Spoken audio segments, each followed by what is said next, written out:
9, 8, 7, 6, 5, 4, 3, 2, 1, 0. Women's Wrestling Talk, the number one women's wrestling network on the planet.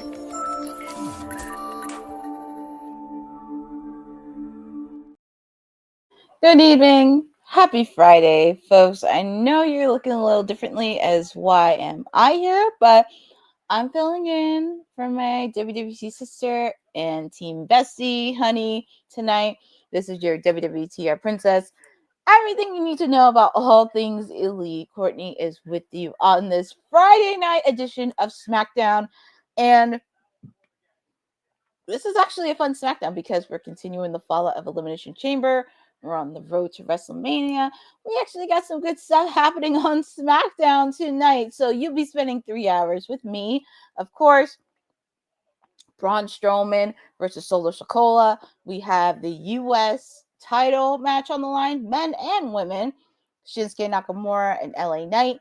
Chelsea Green taking on Mi Chin. Jimmy Uso taking on Drew McIntyre. And of course, we're going to hear from, and ironically enough, Drew McIntyre ambushed Damian Priest. So it looks like there's going to be a match between them at WrestleMania. And I low-key actually like these guys fighting with each other. So Damian Priest is going to have a lot to say about that. But of course, as advertised, Jade Cargill is going to make a return after seeing her back from Elimination Chamber after what she did with Naomi, and hopefully we get some answers. And of course, Bianca Belair will be there, and our WWE Undisputed Champion Cody Rhodes will be there tonight to talk about the fallout of what happened at Elimination Chamber. John Cena making the heel turn, aligning with the final boss. We're going to hear what he has to say. So I am here with you in the next 3 hours, and as I mentioned, they're showing the fallout from Elimination Chamber that happened this past weekend. So buckle up because we're continuing the road to WrestleMania. Boza, anytime. I'm really happy. I'm pulling a lot of double duties. I did my watch along for Dynamite on Wednesday. You guys on SmackDown. And of course, I'm doing my watch along for AEW Revolution this Sunday in Los Angeles. So lots has happened. But they're just showing the highlights from Elimination Chamber. Of course, Bianca Belair won the women's. John Cena, of course, won the men's. Kevin Owens beat Sami Zayn in an unsanctioned match. And Trish Stratus and Tiffany Stratton beat Nia Jax and Candice LeRae.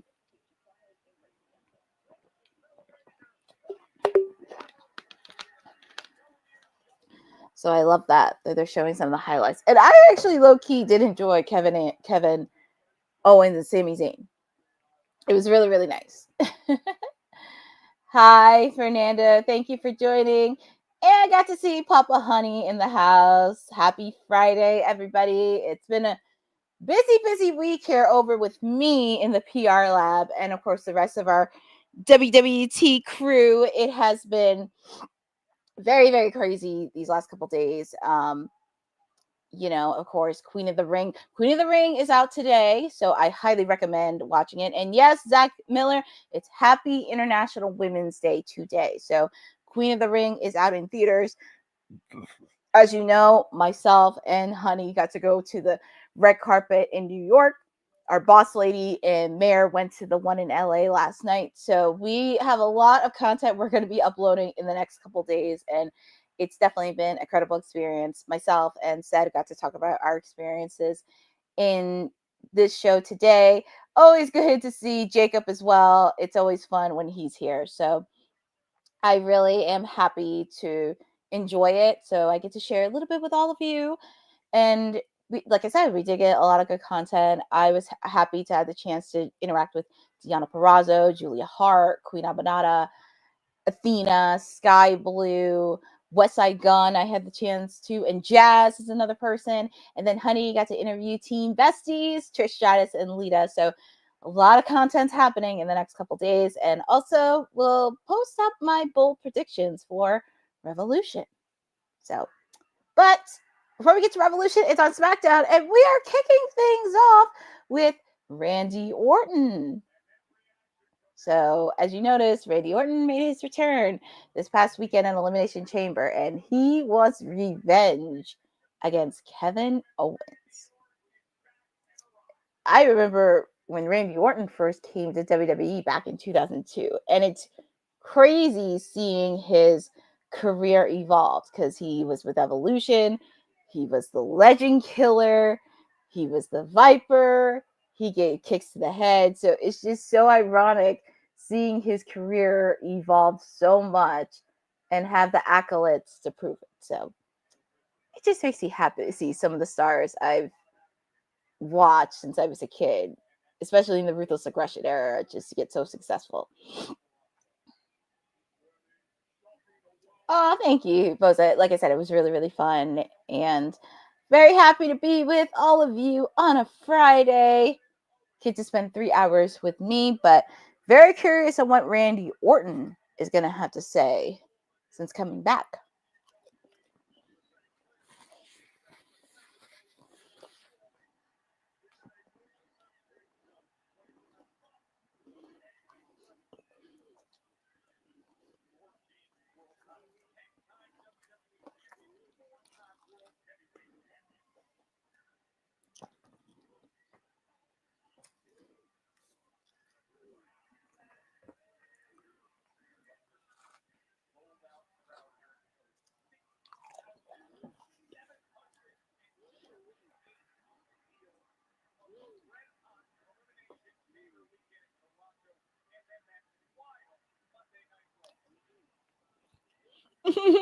Randy's just taking his time and his interest, and as he should.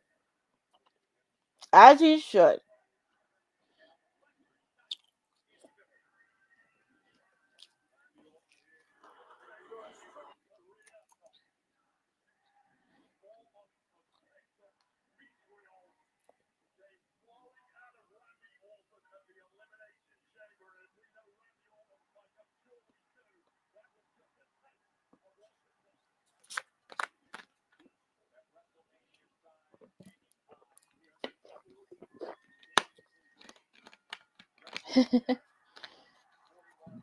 It's just crazy how people know his theme song word for word now. It is crazy.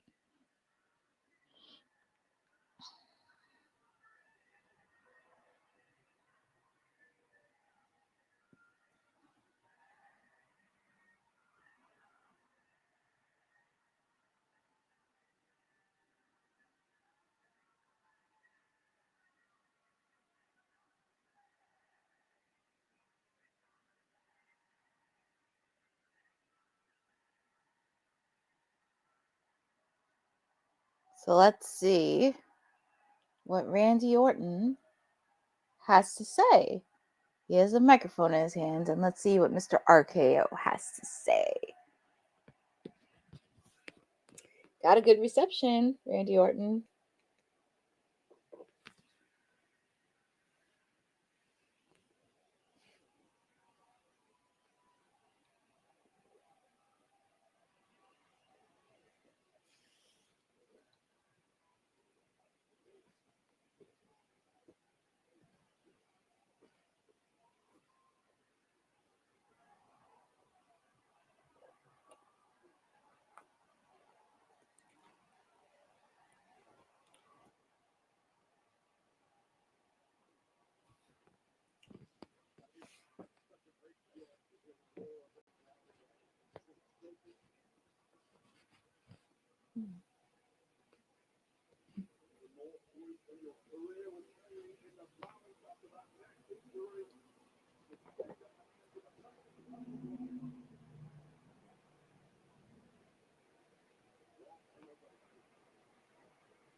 Oh, Randy, he had to put his 2 cents about Cena.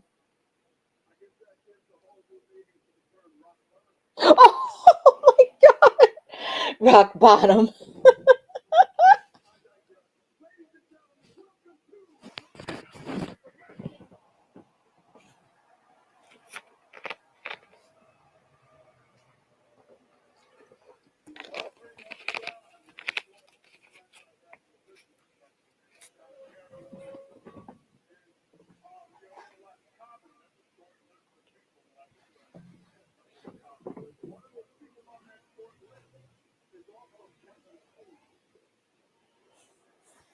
I knew he was going to mention about Kevin.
Randy Orton saying jealousy, and jealousy is an ugly trait to have.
Mention a name of Stone Cold.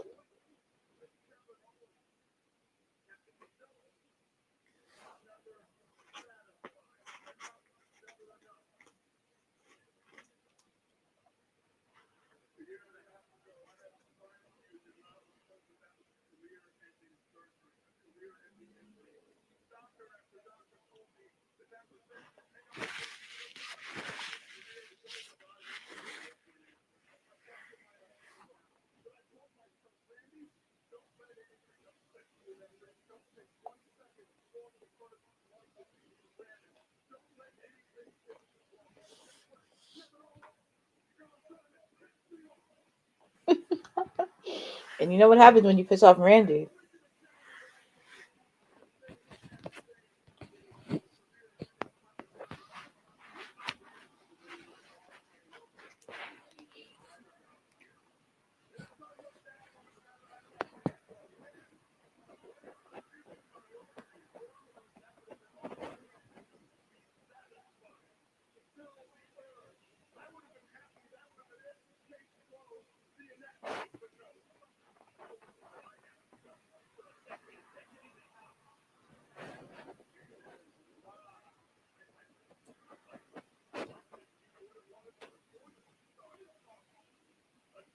This is the homie Platinum Max.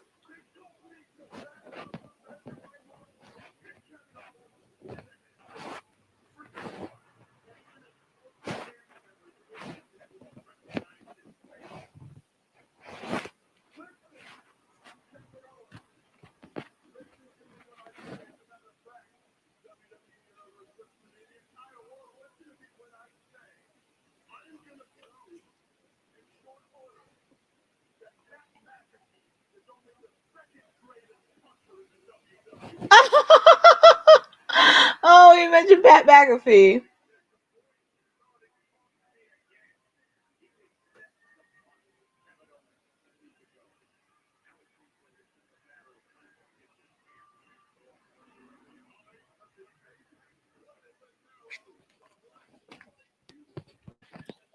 So Randy Orton had some very interesting words to say. And I think we need to see a John Cena versus Randy Orton before John puts the boots up. Orton is going to kick KO's.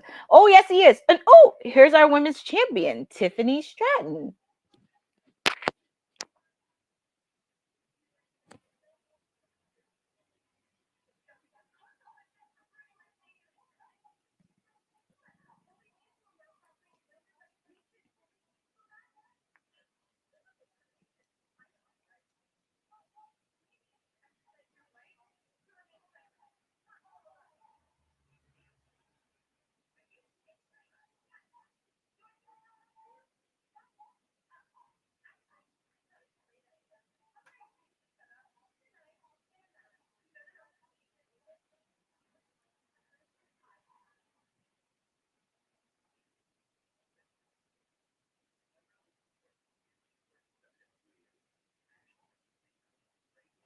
So it looks like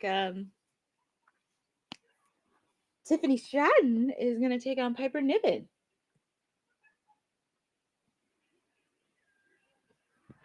It looks like Tiffany Stratton's taking on Piper Niven, and I saw the look on Piper's face. Do you think there's a little bit of tension between Chelsea and Piper a bit?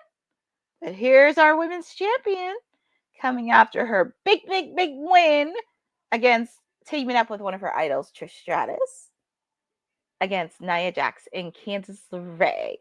But she has a tougher task ahead at WrestleMania because she'll be facing off against the Queen, Charlotte Flair.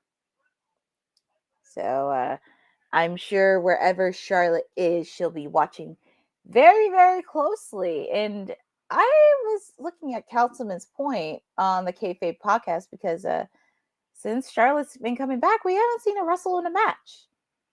Just been promos.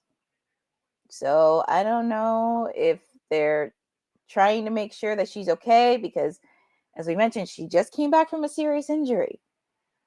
So there are many, many layers to this, but I would like for Tiffany Stratton to put Charlotte in her place when it comes to promos because I feel like Charlotte's getting a lot of upper hand in this battle so far between her and Tiffany. But our women's champion's coming up because Tiffany wants to shut up WWE's version of Karen.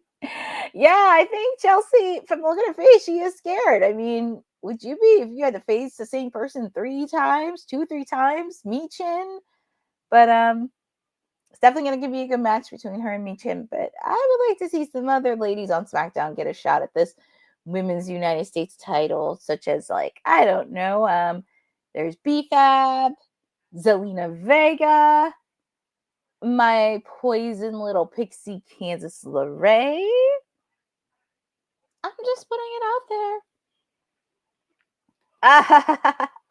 Oh, Papa Honey, he loves Charlotte Flair. I know Honey's mentioned many, many times that you are a huge fan of Charlotte Flair. But it's nice that we are kicking off our first match with the ladies. Tiffany Stratton against Piper Niven. And feel free to put in the chat who you think is going to win. Do you think Tiffy's going to win or Piper Niven?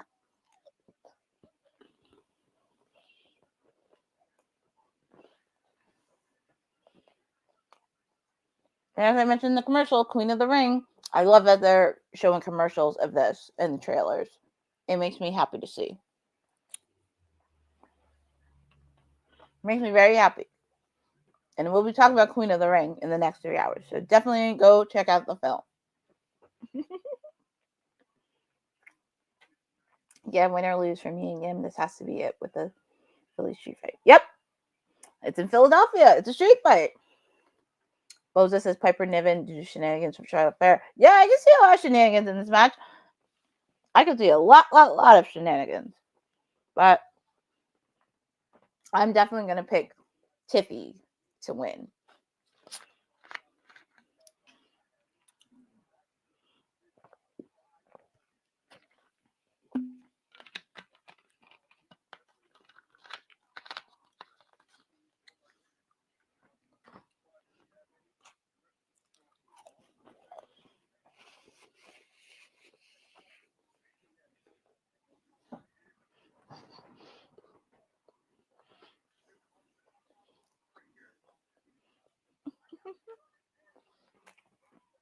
Papa Honey. He thinks his favorite lady, Charlotte's going to show up. Anyway.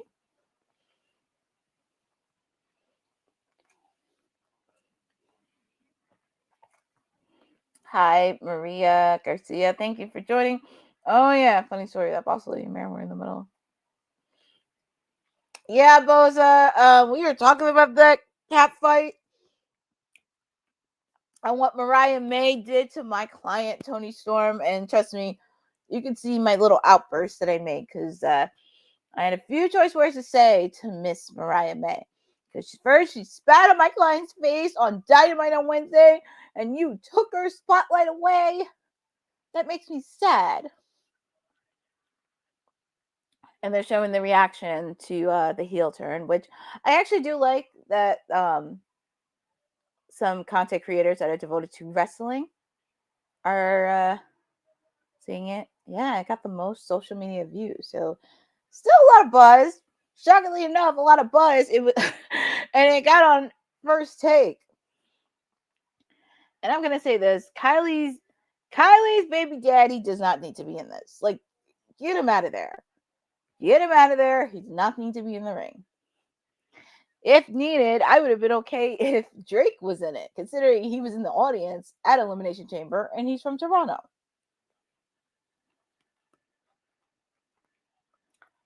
But there's the women's champion, Miss Tiffy. And she's waiting on her opponent.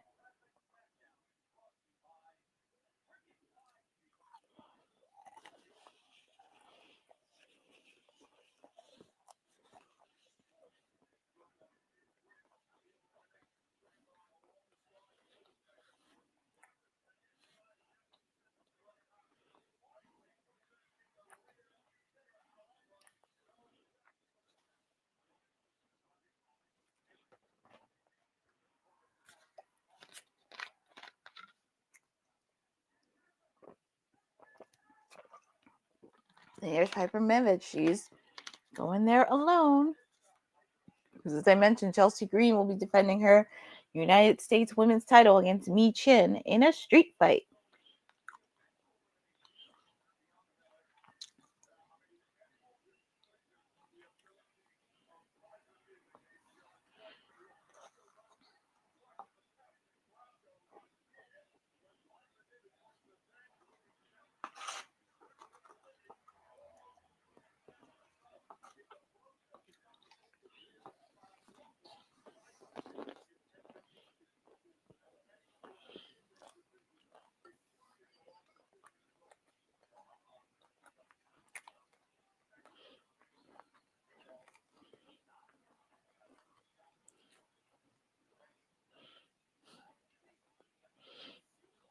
Here we go.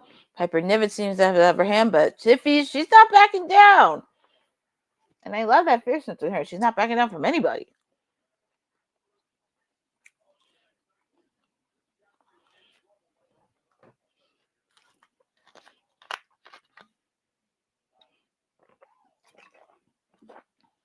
That's the gymnast and athleticism Tiffany has.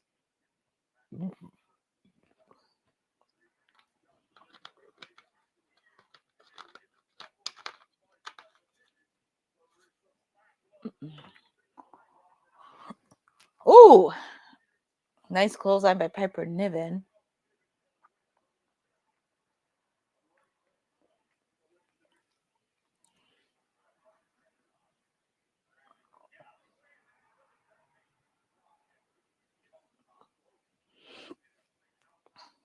Ooh, that's a nice move by Tiffy.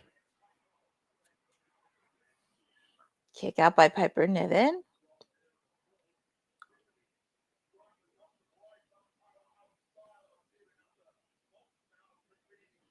There's the athleticism, but Piper Niven caught her.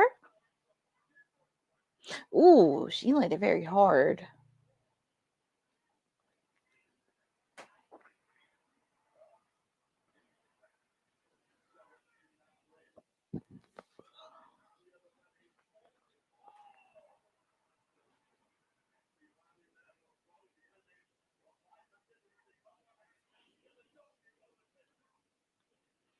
And of course, this match goes into commercial. Starting to be a really good match. It was starting to be good. And it's like, now it goes commercial. So having the commercial in for everything else. And and then ironically enough, showing the commercials for Suits LA. I have to catch up on the second episode, but I started to watch LA.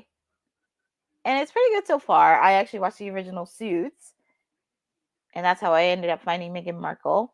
But definitely a good show. I recommend watching if you need some TV. But just waiting on commercials to start. But if you're joining, this is your WWT princess. All things you need to know about all things elite. Courtney is with you on this special edition of Honey Night SmackDown. My WWT sister had to take care of things on the honey pot. So I'm stepping in with you for the second week in a row to discuss the fallout from Elimination Chamber as we gear up for the road to WrestleMania. We kicked off with Randy Orton, where he had a very solid and unique promo towards Kevin Owens. Also said his little bit on what happened with John Cena. Now we have our first match kicking off. The WWE Women's Champion Tiffany Stratton taking on Piper Niven. And so far, this has been a solid match. And of course, the Queen, Charlotte Flair, is not far behind because she will be facing Tiffany Stratton for the championship at WrestleMania. So lots of things, lots of happening, but Tiffy's going to be fine. But I do see the growth and confidence in her since she paired herself off with Trish Stratus, because that's one of the wrestlers she grew up with, and just being there with her, because Trish has been there before. When she first came in as a fitness model, she did not know much about wrestling, and she had to prove time and time again that she could do it.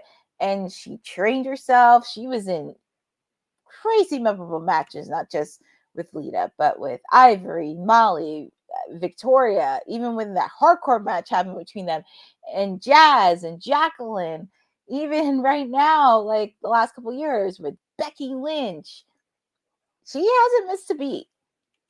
So I'm happy that she has regained confidence back in our women's champion, Miss Tiffy Time.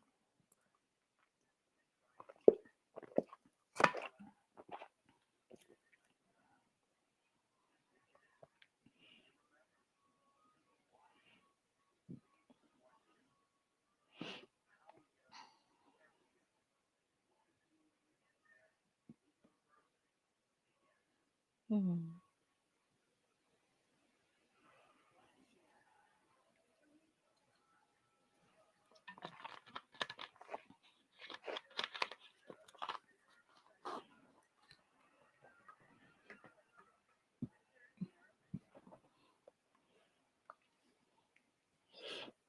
And we are back live with Tiffany Stratton and Piper Niven.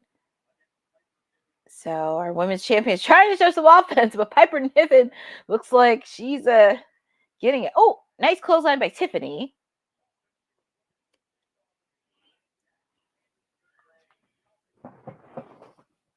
Oh, nice backhand spring by Miss Tiffy.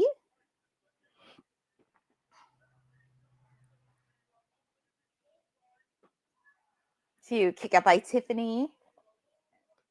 Here's was another one. I heard you. Yes, we did, Papa Honey. We did. Myself and Honey, we actually did meet Trish and Lita, and Honey got to interview Team Bestie at the New York red carpet at Queen of the Ring. Technically, we're kind of. It's so funny because Trish and Lita call themselves Team Besties, and technically enough, Honey and I were talking about this, and we're like, technically, we're kind of the Team Besties of WWT Live. In a way. So it just really kind of has that mirror effect, but I thought that was really interesting to watch. But Tiffy's on the top rope. Oh, nice senton bomb. It was a senton bomb. Kick out by Piper.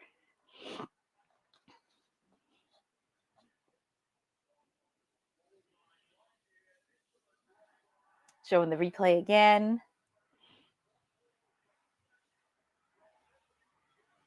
Ooh, she's trying to put up Piper, but I guess that didn't work. Because the only women I've seen do that was Bianca Belair and Lash Legend.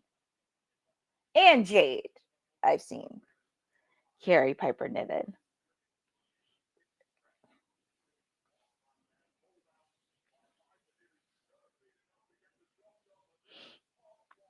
Piper wants to end this right here.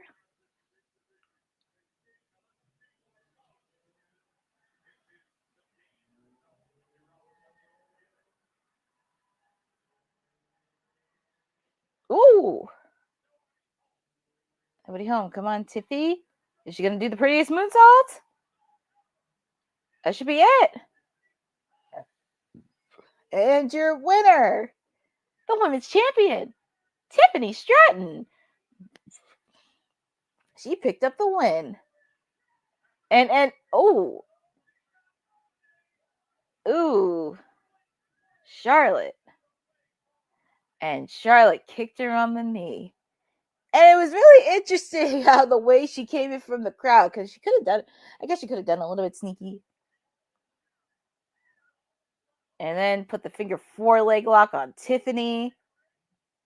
No surprise there. It's locked in. I know Charlotte's trying to prove a point, but trying to prove a point. Charlotte Flair needs to wrestle. She can't win. Yeah, exactly. That's what I'm saying. Like, at least work with somebody with the women's. Work with somebody. And plus, I would like for Tiffany to show a little bit of aggression and offense. And it looks like Tiffany, her knee is hurting. And I know Charlotte's been getting the upper hand here, but I would like to see Tiffany show a little bit of offense on this road to WrestleMania, because so far it's been all about Charlotte. And this is not to discredit her, because she is one of the top women's wrestlers. Her accolades speak for itself. We all know what she could do. But it would be nice to at least get Tiffany some offense. Like, give her some offense. Let her be aggressive. Let her get into this fight and predicament.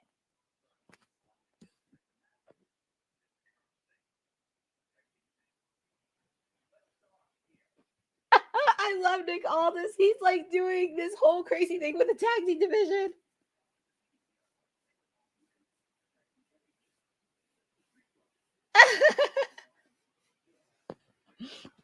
I just love how Nick Aldis has all this little layers within the entire tag team division on SmackDown. Oh my God.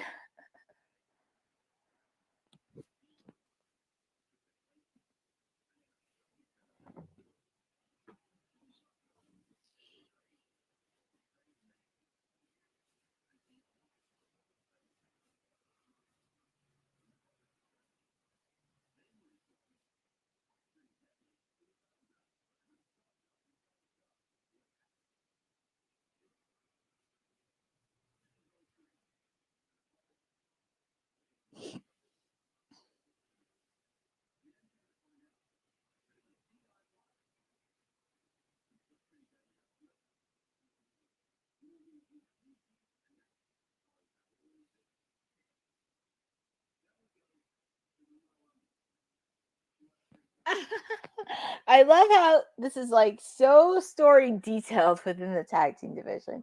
And tag team wrestling always has a special place in my heart. But yeah, just showing all the madness.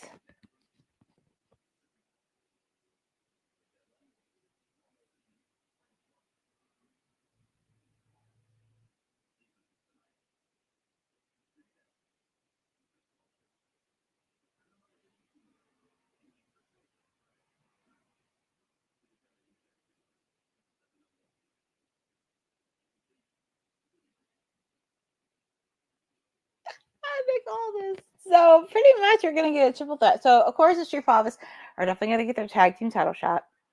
But it's gonna be a triple threat match with the Motor City Machine Guns versus Pretty Deadly and versus Los Garzas. And that's happening right now with the Motor City Machine Guns coming out. Yeah, SmackDown has been really fun. He's using March Madness to describe the state. I know, but exactly. And technically, we are in March, and it is March Madness.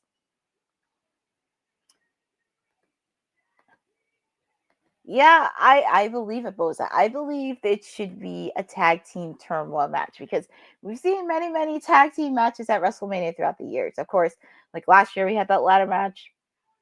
Obviously, we had the Dudleys, the Hardys, and Edge and Christian being crazy tag team matches. Of course, WrestleMania 19 on the SmackDown side, you had Team Angle versus Los Guerreros versus Rhino, and well, I'm not going to name the Chris, but those kind of matches are what sets them apart. And I always love a really good tag team match. So I just hope they definitely have a really good solid match. You guys show some love to the tag team division. Oh, and they're showing the next promo for Legends and Future Greats. If you got, I want to know if you guys been watching LFG so far, because I have to catch up because I'm an episode behind, but it has been really good so far, and I love that they're being taught by some of the Hall of Fame legends such as Bubba Ray Dudley, The Undertaker, Booker T, and Mickey James. And if you want to watch it, it'll be on this Sunday on A&E at 8 p.m. Eastern Time. So feel free to do that. Also, SmackDown's on commercial, but we can do a little snippet on there. And we wanted to give a shout out to our sponsor, All Caribbean Wrestling, for everything that they have done. And also, they just launched their own show on March 1st. So feel free to check them out. This episode of Women's Wrestling Talk has been brought to you by All Caribbean Wrestling. Catch the wave. Go to allcaribbeanwrestling.com to check out all the latest pay-per-views or go on the YouTube page at All Caribbean Wrestling. Also, go and check out their socials on Instagram at All Caribbean Wrestling and on X at All Caribbean WR1. Definitely want to give a quick shout out to All Caribbean Wrestling as our sponsors. Yes, I love LSG. This week's episode looks good. Our coaches have to prepare a person tag team match for the All. Yeah, it has been so far. Since when I watched the first episode, I'm like, oh my God, I got to see more of this. Honey told me LFG is a must watch. So I have to catch up. Yes, same thing with me. I have to catch up as well. I may have to DVR this week's episode because of Revolution this weekend, because as I mentioned, yours truly is going to be doing a watch along, and our boss lady and mayor will be in the building at Revolution this weekend. So you'll be getting a lot of coverage there. I'm excited. AEW's first pay-per-view of 2025. So, but definitely we'll be talking a lot about Revolution throughout this weekend. But also definitely watch LFG. Also watch WWE Rivals this weekend. And also WWE's Greatest Moments. I know. They have a Superstar Sunday on A&E. And I actually did start watching the new season because the first one they did on the Greatest Moments, they did like raw moments of the 90s, which I really dug, because even though I'm a 90s baby, I did miss watching Raw in the 90s, and I was too young to watch wrestling at that time. So I still have to catch up on that. Up there at the Scrum too. I hope so too. I would definitely hope so. And it's nice that AEW is coming back to Revolution in LA. Of course, the next pay-per-view, they're coming to Philadelphia for AEW Dynasty. So very excited for that. And we're doing a lot of good things here on WWT Live. We're definitely doing a lot of good things in here. As I mentioned, Queen of the Ring just came out, and we got some content. And also remember, the movie is out. It is finally out in theaters, so feel free to check out the movie, see what you like, and see what you think. It's a really great story.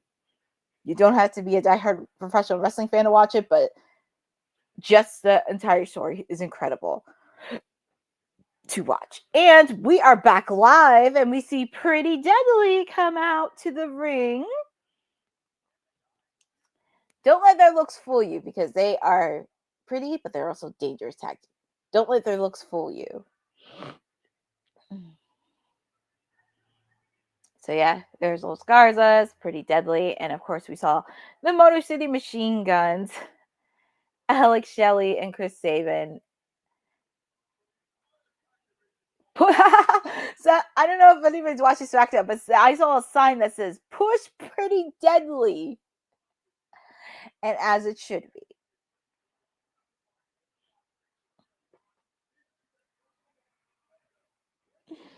Oh, and anybody that knows me, I love a good tag team match. So here we go in this triple threat match: Los Garzas versus Motor City Machine Guns, and Pretty Deadly. So pretty much whoever wins has a slight upper hand on getting closer to a future tag team title match opportunity. And feel free to put in the chat on who do you think is going to win this tag team match. And here we go. So it looks like Los Garza is going to start, and Pretty Deadly.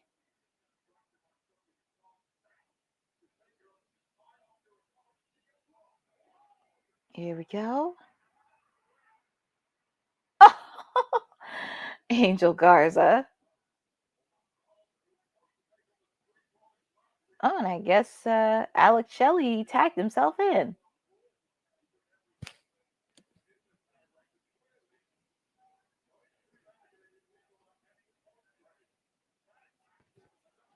And here we go. You can sense a lot of mayhem in this match in between. Sooner or later, this is going to be in. Sooner this was going to be mayhem or what? Pretty Deadly with a double team onto the Motor City Machine Guns, but it looks like they got the upper hand. Los Garza with a super kick to Pretty Deadly. Oh my goodness. Nice double team by Los Garzas.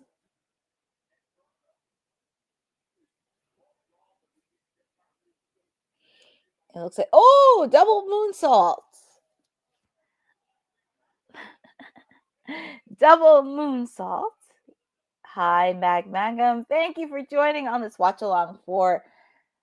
Normally, my WWT sister Honey would be doing Honey Night SmackDown, but I'm filling in for her tonight. She will be back next week, and we continue the fallout from Elimination Chamber. And even though it's in picture-in-picture, the match is still going on.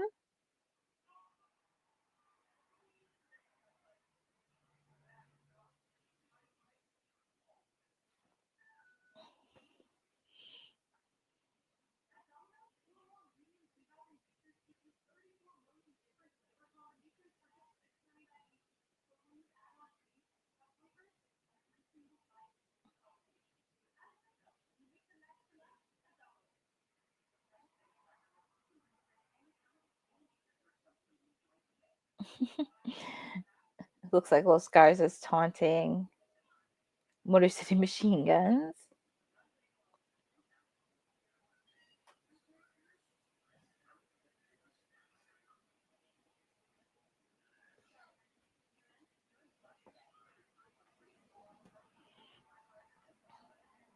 Nice double team by Los Garzas onto Alex Shelley. And that, I feel like that move has to hurt.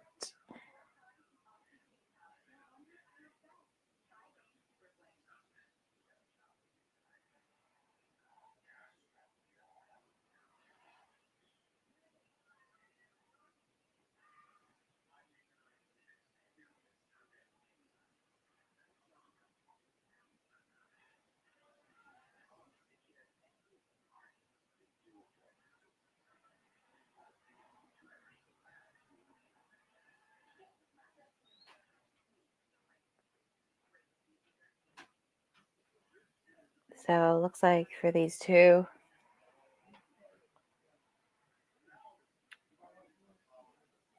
Pretty Deadly trying to do double team on Alex Shelley. Oh my God. I do feel really bad.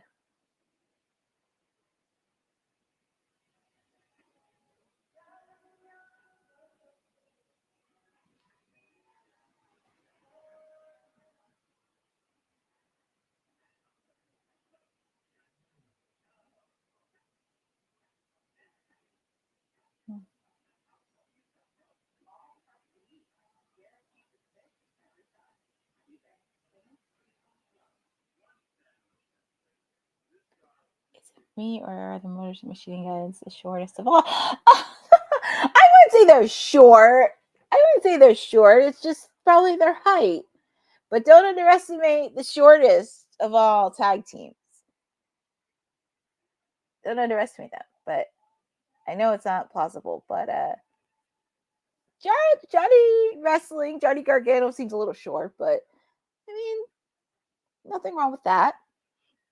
But we're back live in this triple threat match between some of the top tag teams in SmackDown.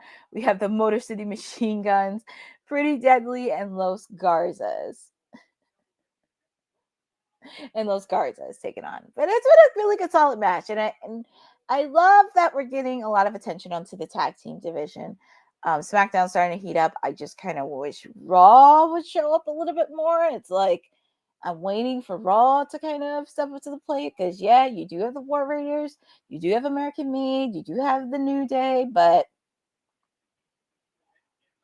I don't know. I need Raw. I need Raw to really up their game when it comes to the tag team division. Ooh, nice DDT by Chris Sabin. Kick out by Los Garzas.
Oh! Oh my God! Pretty Deadly got the win! They got the win, and they beat the Motor City Machine Guns. What about that? They got the clean win. Good for them. You know, I'm happy Pretty Deadly. Good. I'm happy to see that. Hi, Eddie Foster. Thank you for joining in. Thank you for joining in on this watch along tonight. Even Papa Honey agrees. Pretty Deadly. Wow. Exactly. Like, I'm happy they're being as a serious contender. And Honey was mentioning this too. Like, they were very deadly when they were in NXT. So I'm happy they are getting a chance to shine. So, but congratulations on Pretty Deadly winning them. And they're one step closer on chasing the tag team title belts. Before we do that, we still also have to deal with the Street Profits because the Street Profits do have an opportunity against DIY. So, of course, they're showing the footage because I know everybody's talking about John Cena's heel turn, but let's talk about the return of Jade Cargill. And Bianca Belair should definitely get an Oscar for that performance because that was just breathtaking. But Jade Cargill put a beating, and when I mean a beating, I mean an absolute beating on Naomi. And I felt so bad for Alexa Bliss because it was right near her pod that Jade Cargill was attacking her. And of course, we see Naomi getting taken away by the stretcher. And up next, we're going to hear from Jade Cargill about her recent actions because there's a lot of questions to be said, and hopefully we'll finally get some answers. Also, Bianca Belair is there tonight, so it's going to be very interesting. And it's very ironic because my sister Honey was posting something on her Instagram, and she was saying, what if Jade set this all up herself and it was pretty much under wraps? And also thinking if the Meta Girls were the ones that did it and they framed Naomi.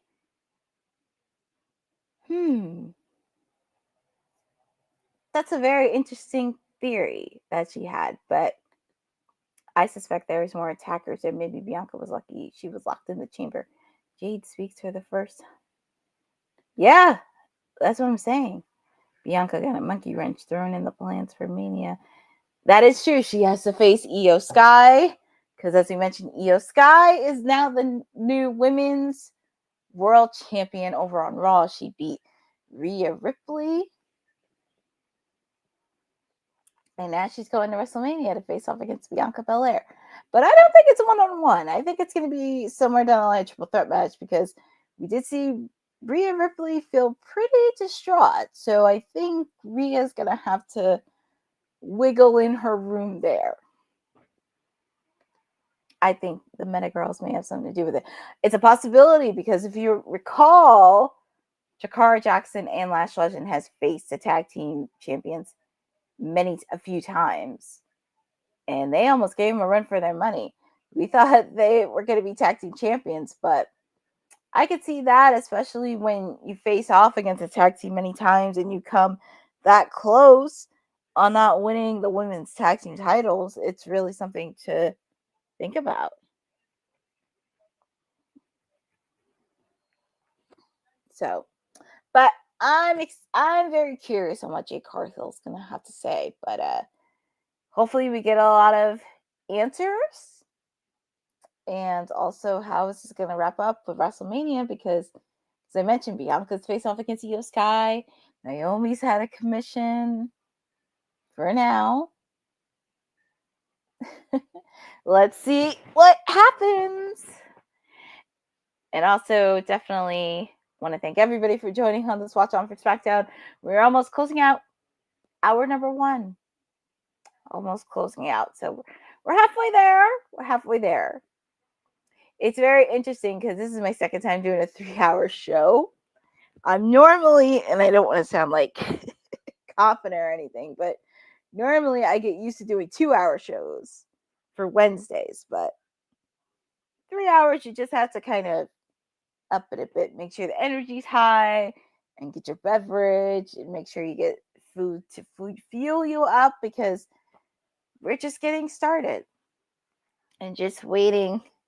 I'm just waiting for these commercials to end so we can hear what Jade Cargill has to say.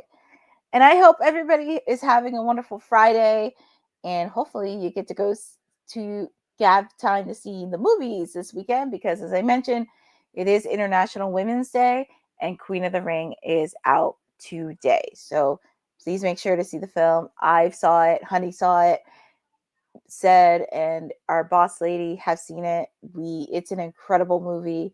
Definitely recommend checking it out. It talks about the story of Mildred Burke, who was one of the pioneers for women's wrestling. So this is really an important film that really capitalized, and especially during that time period in the 30s and 40s, many people saw it illegal for women to get into professional wrestling. But that's a little tip for me because we will be talking about Queen of the Ring throughout the entire night.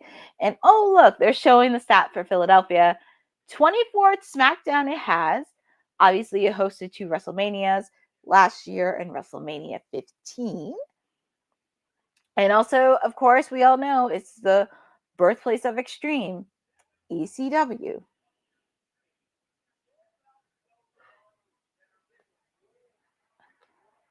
And actually, it's so ironic because one of my first WWE shows I went to was SmackDown during the Ruthless Aggression era. And also, I saw SmackDown and I also saw Velocity. That's a throwback show, Velocity, because it would always be on Saturday nights on the new TNN at 10 o'clock and would always see that. They always record Velocity first and then go right into SmackDown. And we get to see the Philadelphia Sixers there. They're going to be playing this clip all night with the heel turn of John Cena. They're going to be playing this clip all night. And of course, definitely got the social media views happening from all over the world. But will say this, I'm very happy John is turning heel. I have the chance to, as I mentioned, I started off watching wrestling in the Ruthless Aggression era when John Cena started off as a heel with the Doctor of Thugonomics. It was crazy.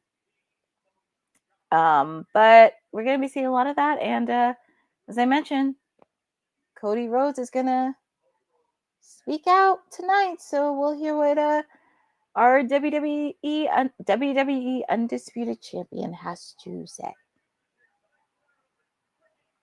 So they kind of have to because John's next to you. Yeah. Yeah, as I mentioned, both they're going to be talking about this all night, which, I mean, as I should. I mean, it's one of the top ones in the game, so.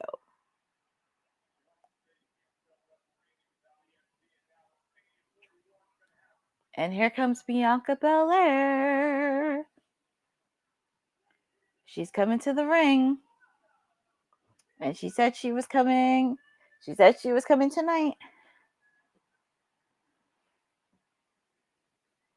Yep, thanks for that, Boza. And also with the fact,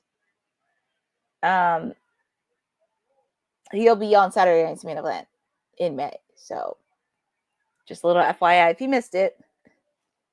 Oh, looky. It's my pageant sister and fellow professional wrestling fan, Victoria, joining on this watch-along for Friday Night SmackDown. And we just completed hour 1. We're in hour 2. They're showing the footage from this past Monday. Io Sky pinning Rhea Ripley to become the new Women's World Champion. And it's going to be Bianca Belair versus Io Sky at WrestleMania. But as I said, I do have a feeling it possibly be a triple threat match because I feel like Rhea is going to be swirling her way in. But so far, it's going to be Io Sky taking on Bianca Belair. There's a lot of history between these two.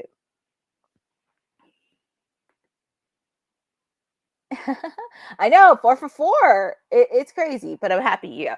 But let's see what the EST has to say.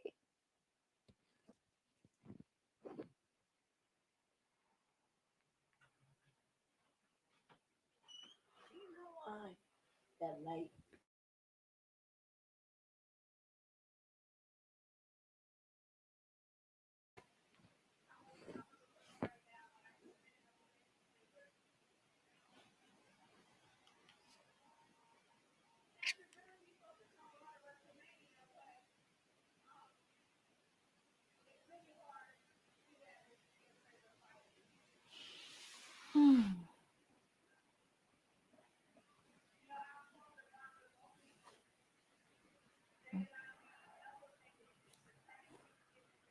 Yes, they did.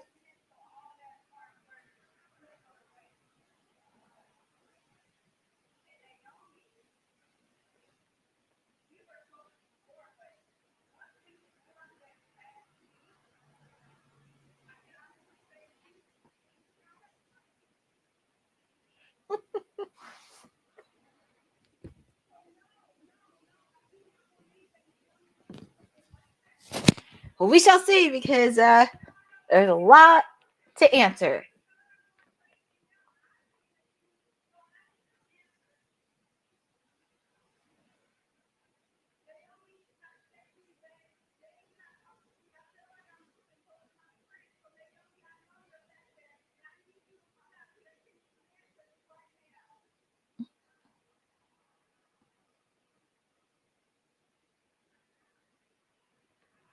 Oh, Naomi. What's Naomi doing out here? I thought she was out hurt. But she's still wearing the neck brace. I will say, me and Honey got to see her at Queen of the Ring at the premiere. She was rocking that bedazzled neck brace. She was. She was still playing the role well, which I was very surprised that Naomi was coming out. But she's coming out with the neck brace, still hurt.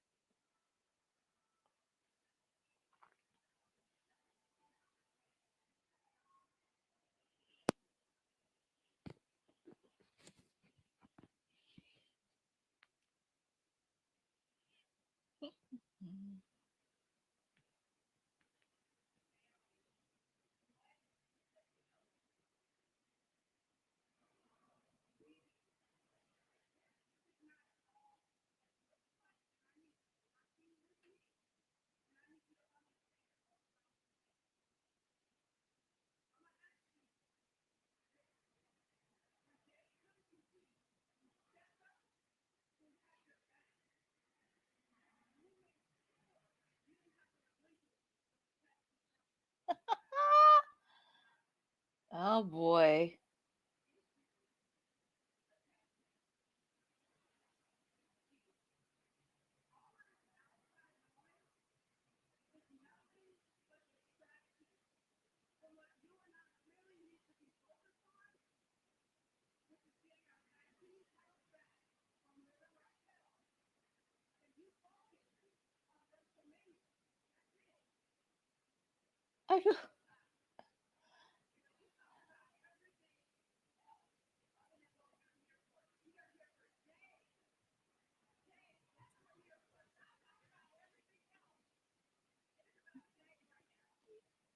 Well, we're waiting for Jade to come out.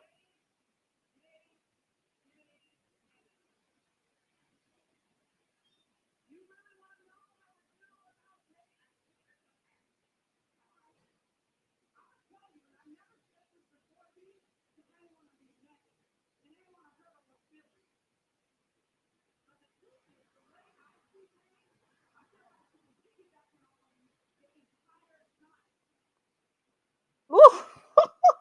Ooh. Ooh. Ooh.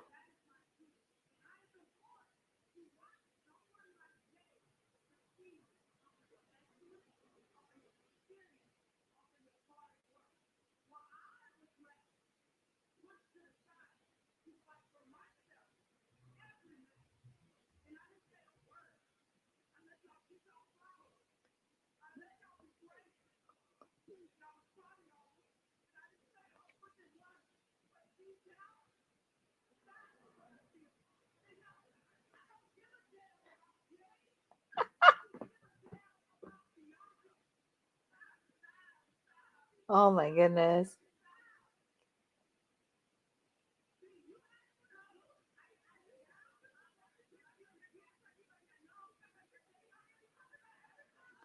Can Jade please come out, please? Can we just get Jade? A lot? There's a lot.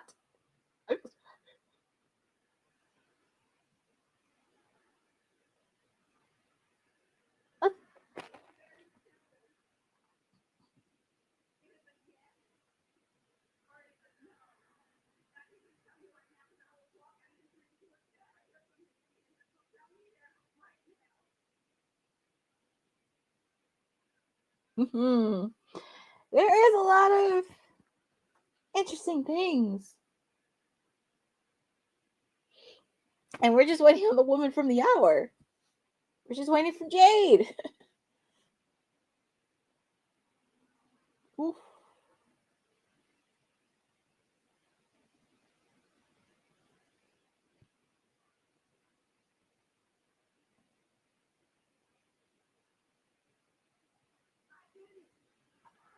What? What? She did it? What? What? Why does it make you feel like I'm back in the who?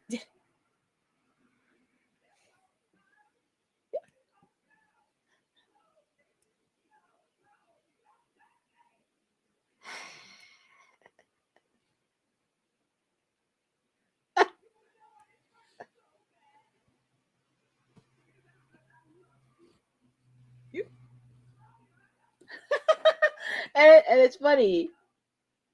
And Jacob's in the chat, and he did call it too. And there was somebody else that did say Naomi did it. Man, well,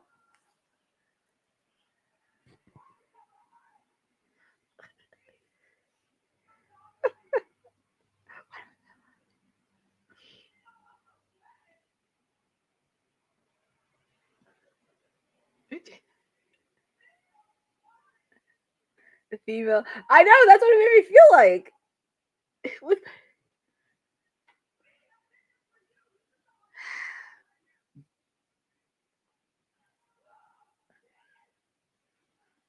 What? Did she really take off her brace? No way. Did she really take off her brace?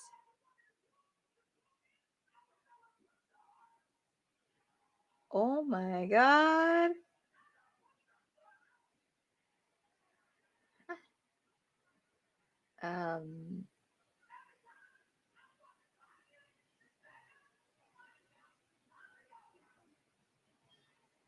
Well.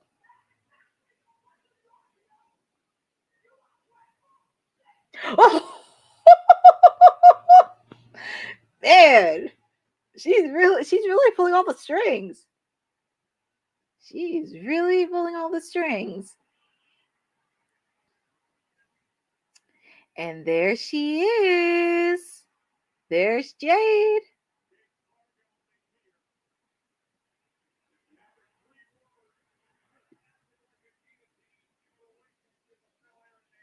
Here she comes.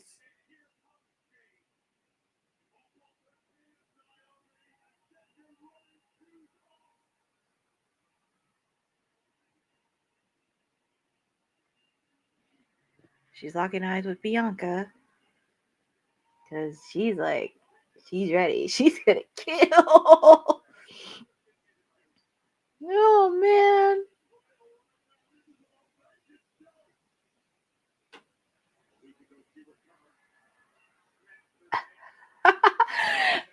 Girl, Jay's going to kill you. And Jade is putting the wreckage. Well, we solved the mystery on who did it to Jade Cargill, and it was Naomi.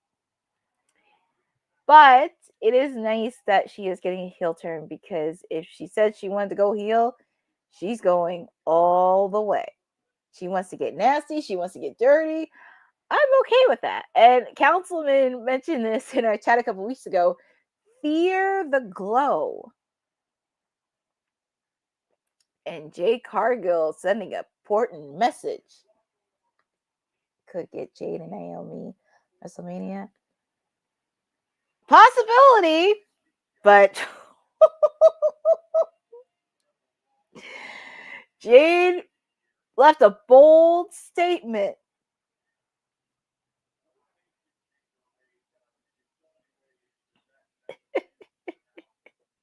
Oh boy, that's taxes in Naomi getting dog walk. Well, that is true. I mean, Naomi took a dog walk. She took off her brace, but we'll be seeing a lot more of this between these two ladies in the coming weeks. But we now know Naomi was the one to do it. And Boza, I think you have something in there, because I feel like that's something Rhea could use. And because Bianca has a match with Io at WrestleMania, and I feel like that could be an interesting turn of events, because it's possible we can see a triple threat match. But I'm pretty sure there's a lot of things. I have a strange feeling Bianca was behind this too. It could be very interesting too, because I feel like there's a lot more to this, because we said, okay, Naomi did this great, but is there a lot more that maybe we may not know about? Because I did see the stare down Jade had with Bianca, and I feel like there is a lot of questions and answers that we have to do. But seeing this, they showed the highlights from the men's Elimination Chamber, and we see Drew McIntyre talking with Byron Saxton.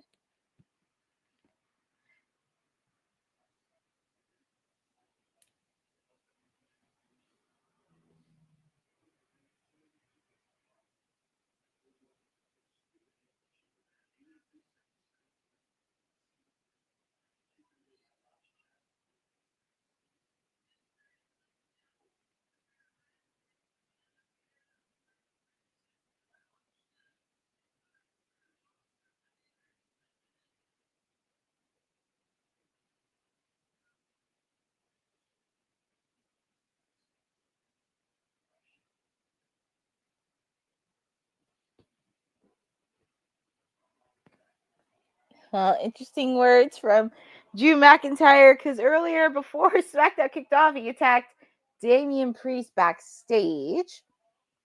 So I know Damian's looking for retribution. It's possibly those two guys are going to have a match at WrestleMania. But we have a match between the one big SOB, Braun Strowman, taking on Solo Sikoa. That is going to be an interesting match. But, whew. But Jade was attacked when Bianca was in the WWE, in her WWE Women's United States qualifier. That is true, but there is a lot. And also, you never know. Maybe Bianca might have attacked her before a qualifying match. I think there is a lot more to this story than it needs to be told. Because, yeah, Naomi said she did it. But I feel like there is something else that we're not getting at. And I smell a lot more shenanigans throughout this. But getting ready for our match, Braun Strowman against Solo Sikoa. And you're joining here with me. This is hour 2 of Friday Night SmackDown. I'm filling in for my sister, Honey, because she has to take care of things in the honey pot. So I'm filling in for her tonight. And you get to see me do a watch along because you saw me on Wednesday. You're seeing me tonight. And you're also going to see me on Sunday for AEW Revolution. So I'm a busy person. But I'm happy to be with all of you on this Friday edition for SmackDown. With 6 weeks till Mania, there's enough to tell that story. Oh, yeah, absolutely. I do think there is enough time to do it. And as long as they execute it properly, consistency, stability, I think they'll be fine. So, but I feel like there's a lot more to this story. But we will talk about that in our post-show later on tonight. Because after this, it's going to be a post-show. It's going to be super quick, so you do not want to miss it. Thanks again, Courtney, for filling in again for your... Yes, Bose, I'm happy to fill in any way I can. We all try to chip in, but, you know, life happens and things are always hard to do. So I'm happy that I'm able to chip in. It's been my Friday night with all of you for SmackDown. And this is actually a nice SmackDown. This is actually a really perfect opportunity because, you know, we're just off Elimination Chamber.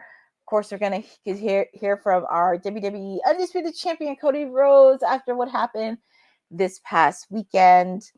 As I mentioned, right now, we're going to see Braun Strowman and Solo Sikoa.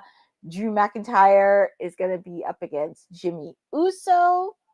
And also, we're going to see Chelsea Green taking on Michin for the WWE United States Women's Championship match. So we have a lot more action to come, but so far it's been pretty solid so far.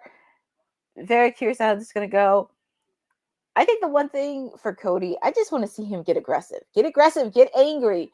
I want to see him get a weapon in between, like a barbed wire or a pipe or something. Just like grabbing a weapon or even like a flamethrower saying, I'm going to kill him. That's what I want to see from Cody. I want to see a lot of aggressiveness. Like, I know you want to be Mr. Nice Guy and for the people, but sometimes you got to be a little bit aggressive, a little down and dirty, and also throw in a little profanity in there. It's okay to say a few words unfiltered. You did it this past weekend at Elimination Chamber. It's okay. But anyways, very nice to spend it with all of you on this Friday edition. So we're just getting ready. And like I said, we're in hour number 2. Where has the time gone? Where has it? But just waiting on the commercials to end so we can get right to it for SmackDown.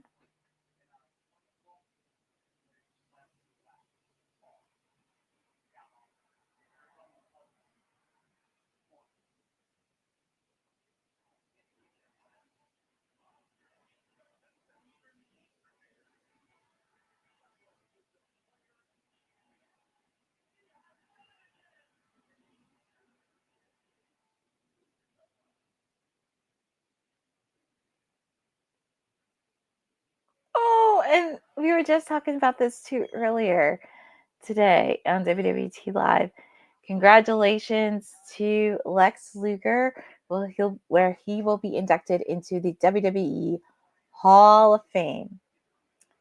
It's so ironic because Honey and I were talking about this last week, where he's starting to learn how to walk again thanks to DDP. So sending a big congratulations to Lex Luger on being inducted. He, of course, some of the outside the ring stuff, it has been a lot of troubles, but he has contributed a lot to wrestling. So happy to see him back, and also seeing like he's learning how to walk again, regain his health, and wants to rebuild his relationship to his children. So I can't think of anything. And myself and said we were kind of talking about this for a bit on who should induct Lex Luger. One of the first options was Sting, but depending if they're going to open that forbidden door, I don't know if that's going to happen, but DDP would be a good choice. And we're going to hear from Charlotte Flair.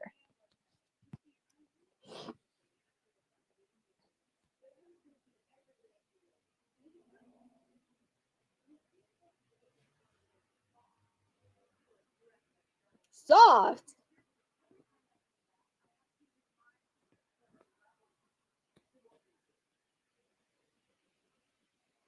Ooh, and there's B-Fab.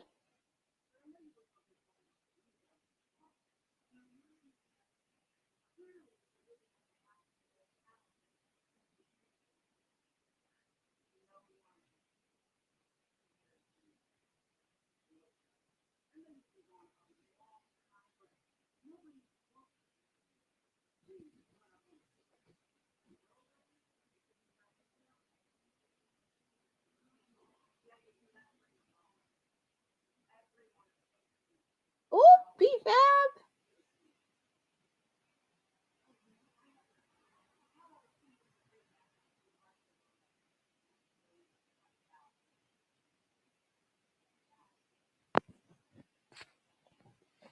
And it's so funny. We were talking about Charlotte needing the match, but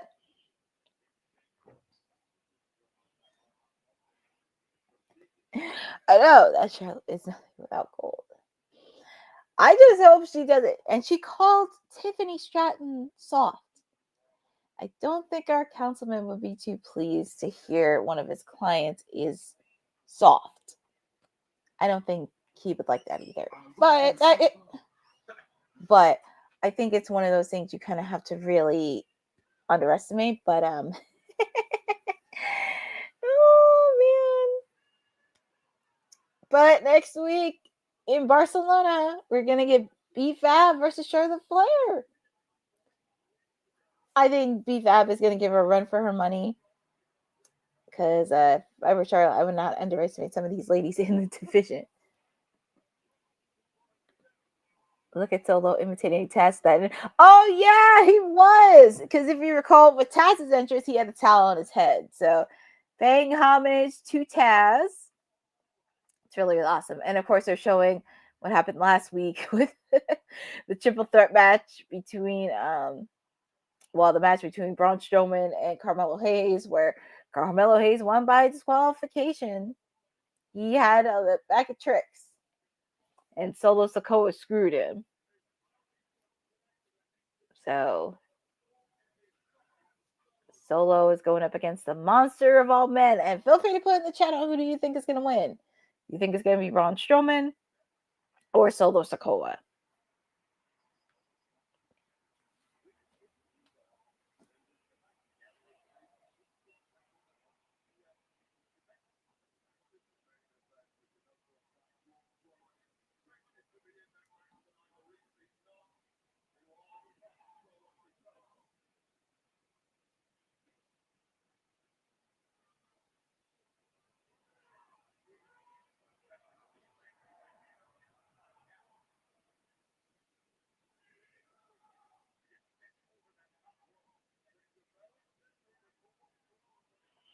Hey, Braun Strowman, he's like fired up. He's like, ooh, he hit onto those steps of steel.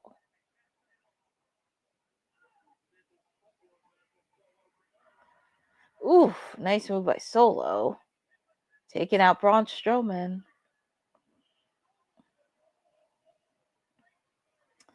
See, I can't say that when they kick off a match in the first few minutes and then it goes right into commercial. These commercials. So just waiting on the match to end.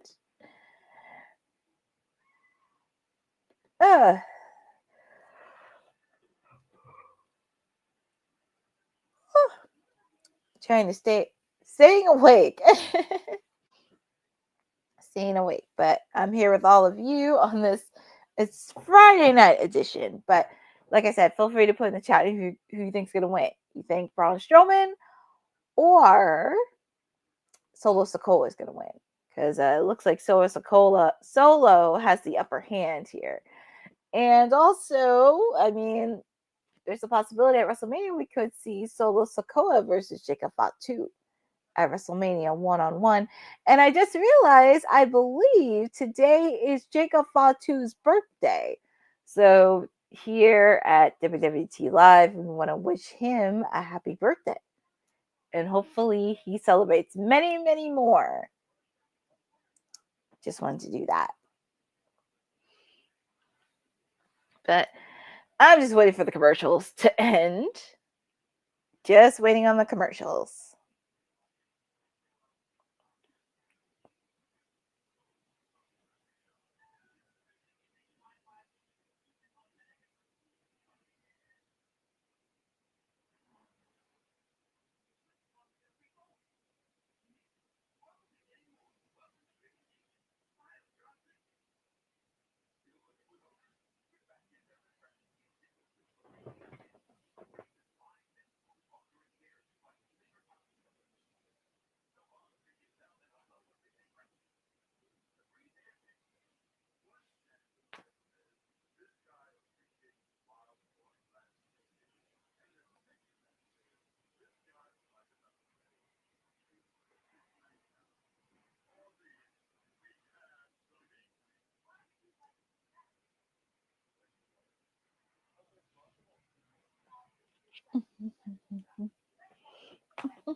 Just waiting on these commercials.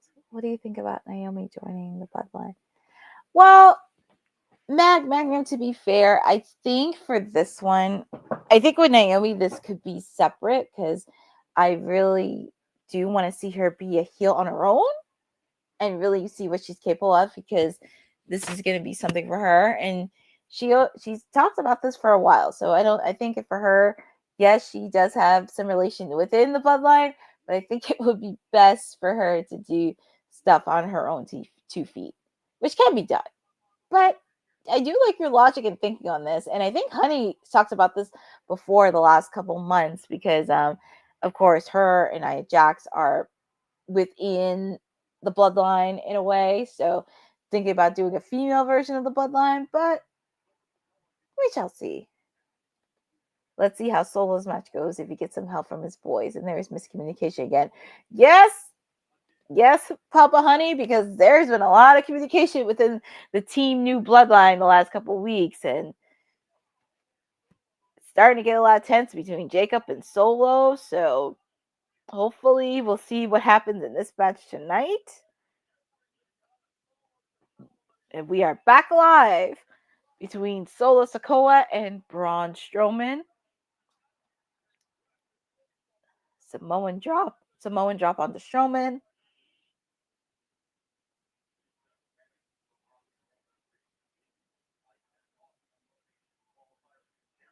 Ooh.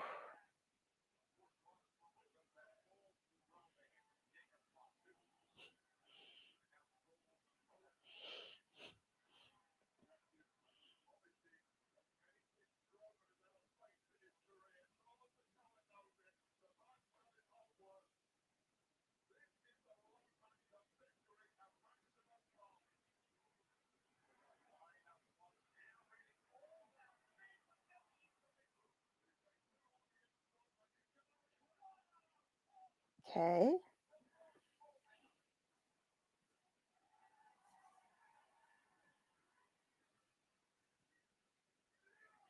Ooh.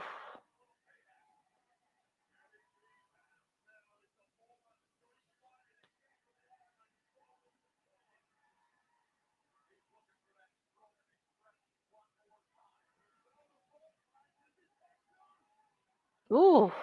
Nasty clothesline onto Solo Sikoa.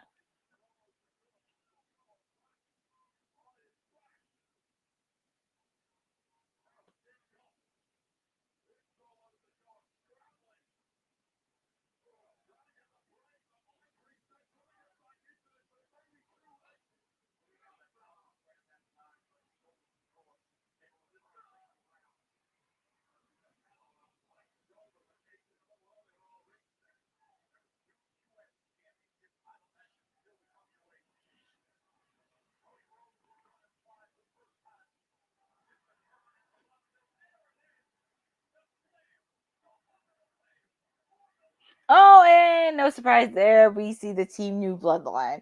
Tama Tonga interrupting this match.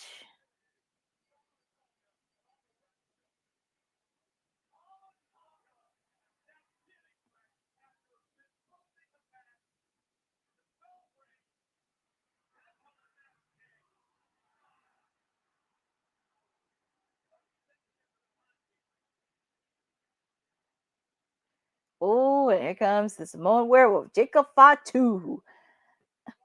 Have just Jacob versus everybody. Have him versus everybody. Trust me, these two know each other very, very well. So what is Jacob, the Samoan Werewolf, going to be doing? And also, I did mention, because I think today is his birthday today.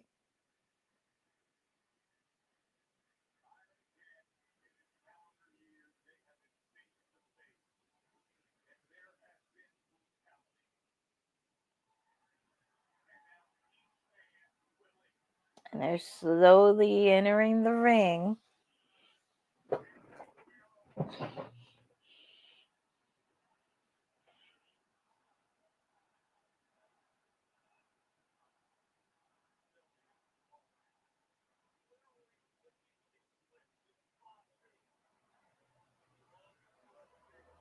And here we go. These two are going to go at it. I can imagine chaos and mayhem in this match.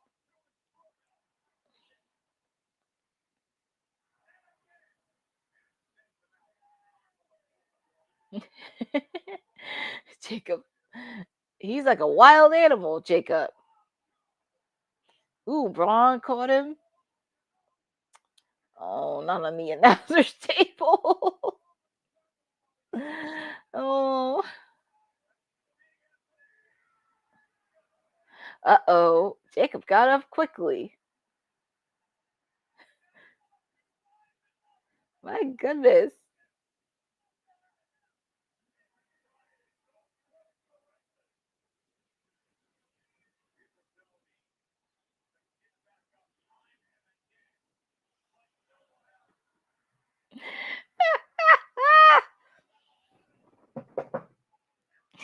are taking this in the back. They are taking this into the back.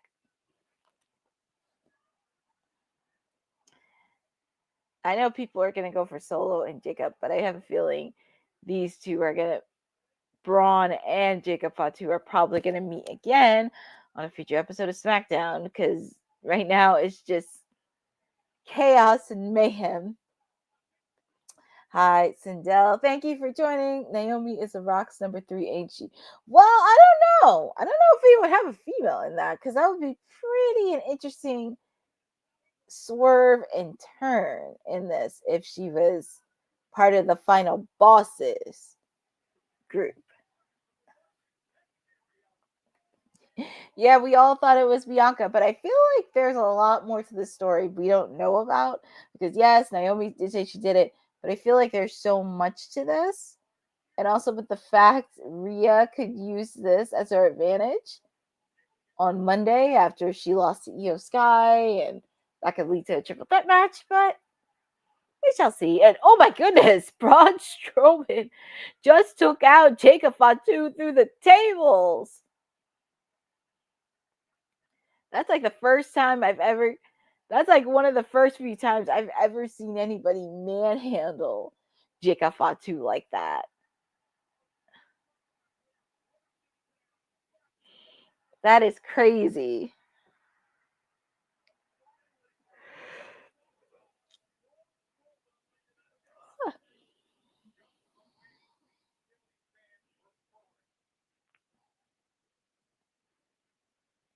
And he got up. Jacob got up quick. Jacob's having a hard time getting up after that hit.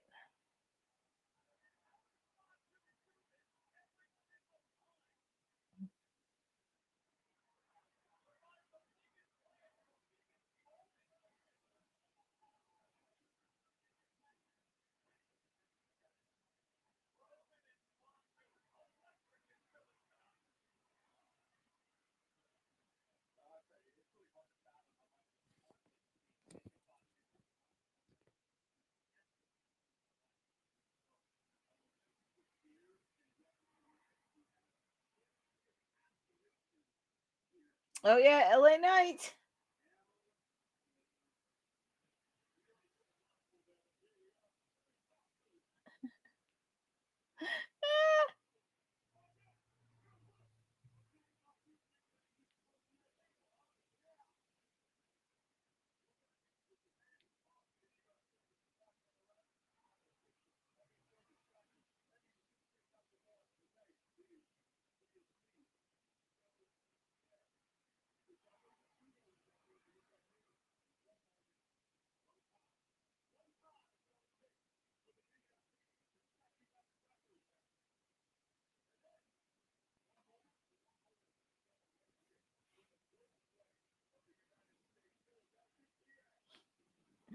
LA Knight.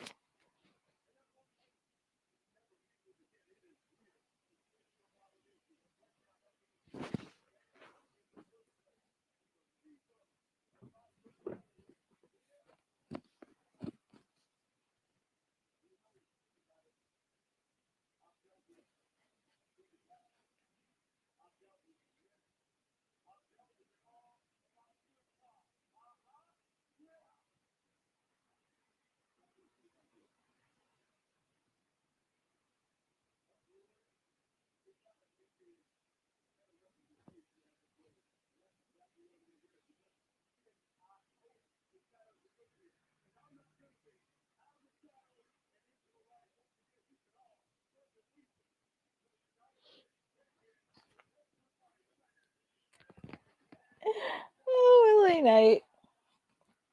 He is something. Oh, and we see Piper backstage.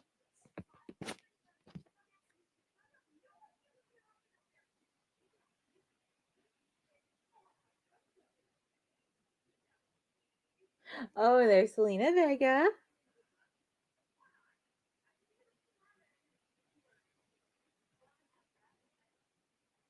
And Zelina's coming.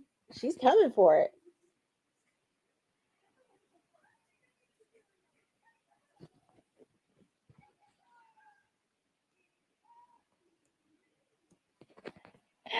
Did she know that her partner had a match with Tiffany? That's why she's looking a little bit blue.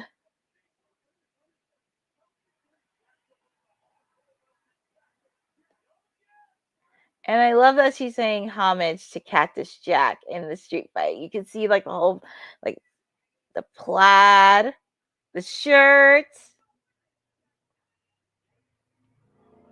paying a little homage tribute to Cactus Jack. Bang, bang.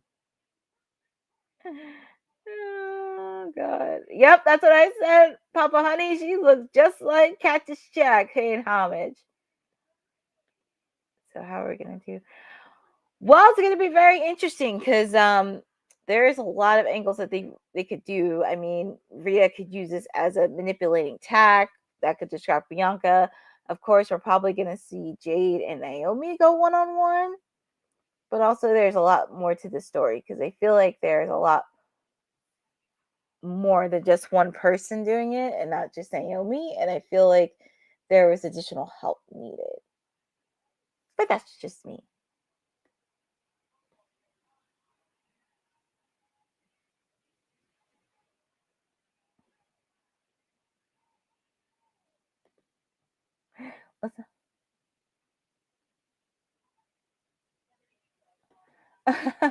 Good to know.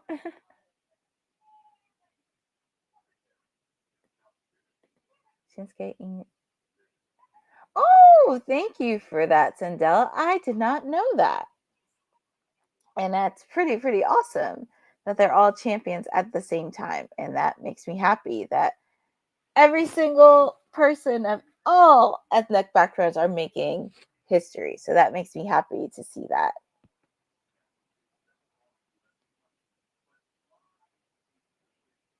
But as I mentioned, Chelsea has not had a good night so far. I mean, supposed to mention losing on Tuesday on NXT and Piper Niven losing to Tiffany Stratton. I don't know why, but I just sense Piper is going to turn on Chelsea sooner than you think. Because the way that she kind of rushed her a bit, especially after knowing she had a match against Tiffany, that's also something. Also, we have seen Zelina Vega because she's been eyeing the Women's United States Championship. So that's something too. Of course, we heard from LA Knight, who is no stranger to the U.S. title goal, where he faced off against Shinsuke Nakamura tonight. I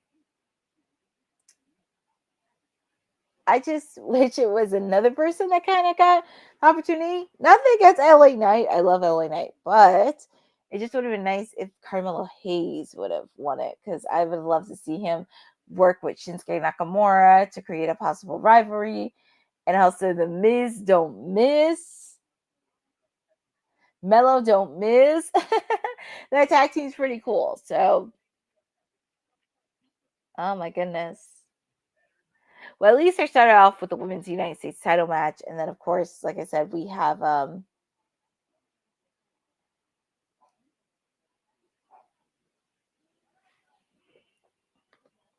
you said it best.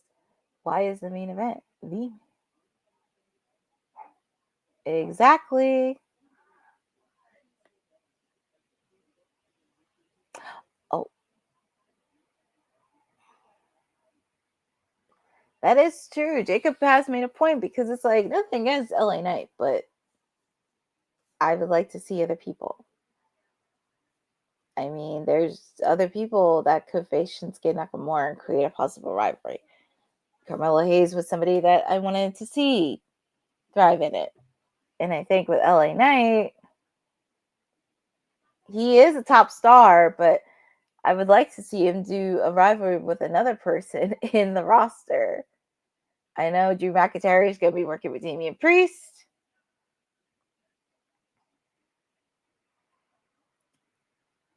Yeah, that's going to be very interesting to see. But we shall see, because hopefully after this, because LA Knight does not need to go for U.S. gold. He does not need to go for U.S. gold whatsoever. And they're showing the Las Vegas Convention Center for WWE World during WrestleMania week. So if you're in the Las Vegas area, please make sure to check it out. And The Undertaker is going to be there Saturday, April 19th. The Phenom, the Dead Man, the conscience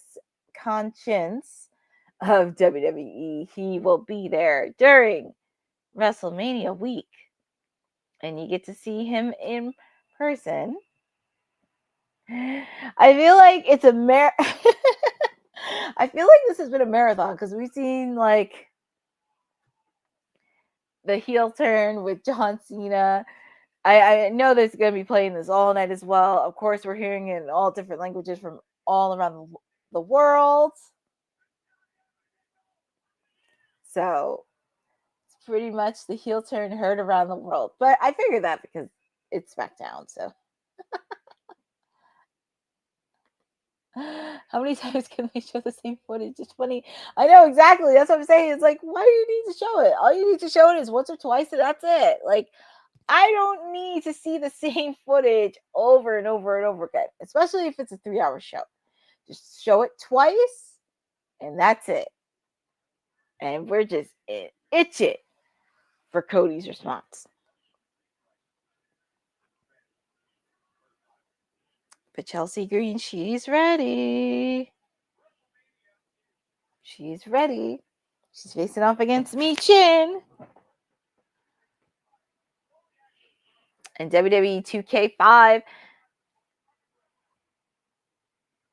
the newest video game that's out. So is everybody excited about the new game that's coming out? Because there's a lot of features and there's a lot of roster names on the game.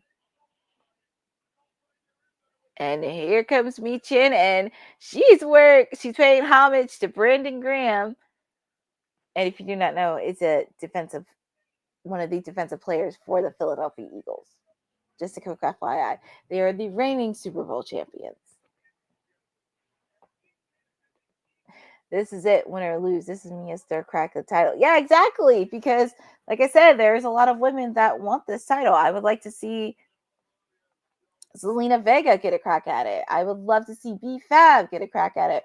Or even my poison little pixie, Candice LeRae, get a shot at the Women's United States Championship. That's all I ask. But we got another round of ladies matches happening. It is, that was a nasty shot Michin took to Chelsea. But we have our second ladies match for the night, the Women's United States Championship match.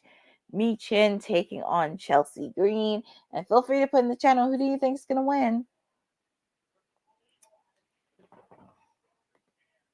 Io winning the title hit 1 million views last night. I love seeing so many of the women get so much buzz. Very massive storylines going. Yeah, Sindel, exactly. I'm really happy they are shining light within the women's division and getting the storylines that they do deserve. So they are getting a lot of buzz, especially on the social side. And it's just really kind of continue to grow because WWE's women's roster is loaded. It's loaded. It's already doing a lot of amazing stuff, especially with NXT. But I'm happy to continue it, growing it on more.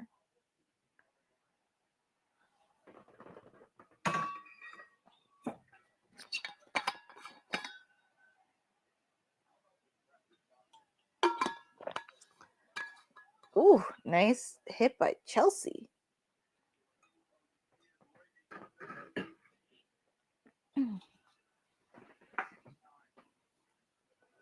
Ooh, nice counter. I feel so bad for Piper Niven. She's like still reeling from her match against Tiffany Stratton earlier tonight.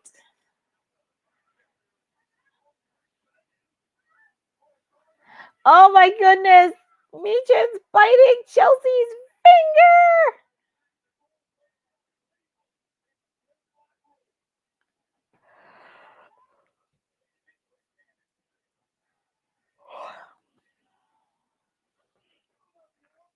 What is Michin trying to find? And she pulled out a table. These ladies are going to give it to her. Ooh, nice counter by Chelsea. Yep, I was just mentioning that too. Chelsea's outfit in tribute of honor of Cactus Jack.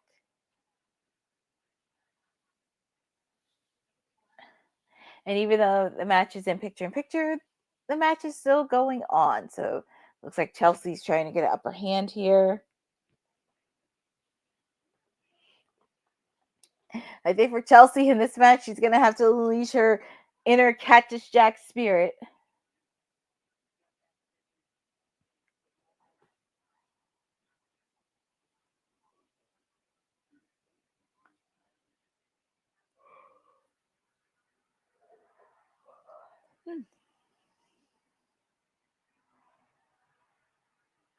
I love that they're showing commercials of Queen of the Ring during the wrestling shows. I love it. That makes me happy to see.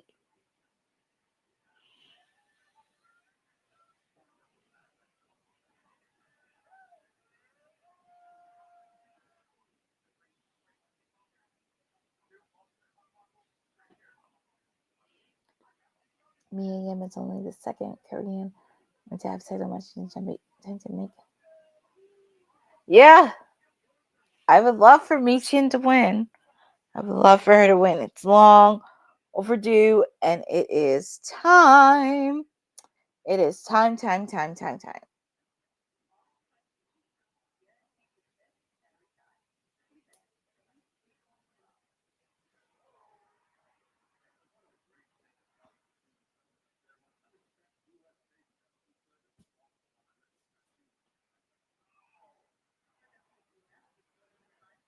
What's Chelsea doing? Like she's playing tug of war. Well, she tied Michin's hand, so Chelsea's starting to show some offense a bit.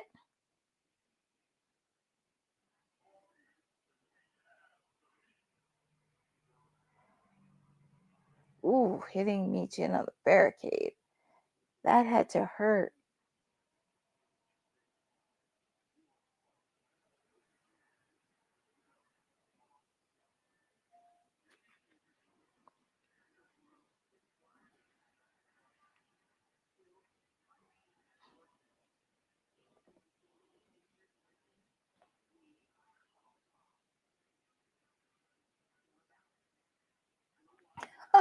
Joel Chelsea is unleashing her inner Cactus Jack. She's just choking Michin with that rope.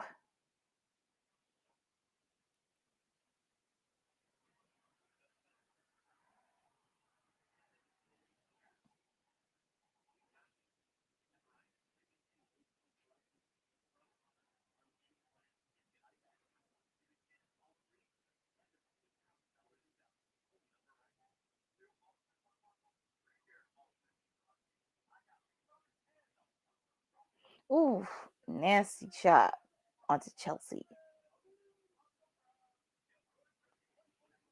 Okay, Michin released the ropes, and we are back live with this match. Women's United States Championship match, Chelsea Green against Michin. Oh, and it's almost 10 o'clock. We're in the final hour of SmackDown. Ooh, nasty fire extinguisher.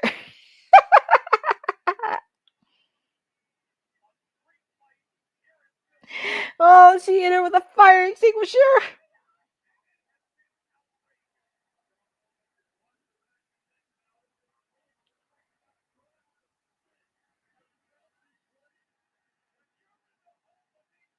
She's bringing out the table.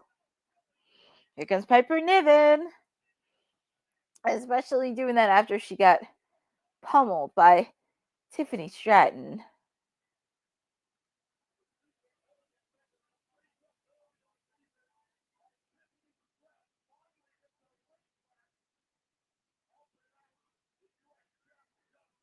And this match is no disqualification, so anything goes.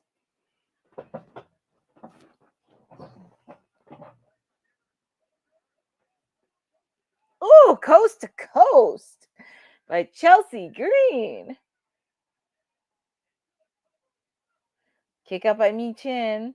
Chelsea thought it was over. Poor Chelsea. Oh, there's B-Fab. B-Fab has had a little alliance with Michin. Ooh, hit Piper Niven with a kendo stick. She's chasing her out of there. And also next week, she faces off against Charlotte Flair in Barcelona. And plus, I love seeing BFAB on TV. But Chelsea's all alone. Hitting her with a kendo stick. Drop kick.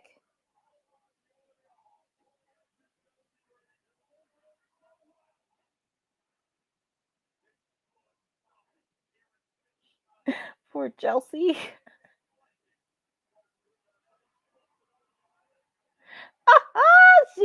She has that bump. Her signature.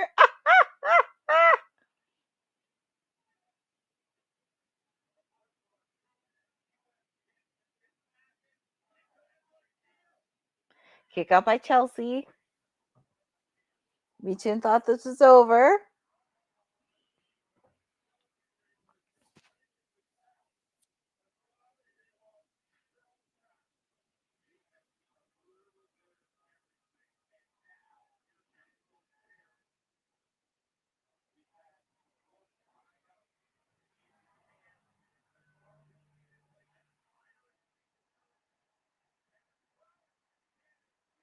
They want tables. Ask and you shall receive.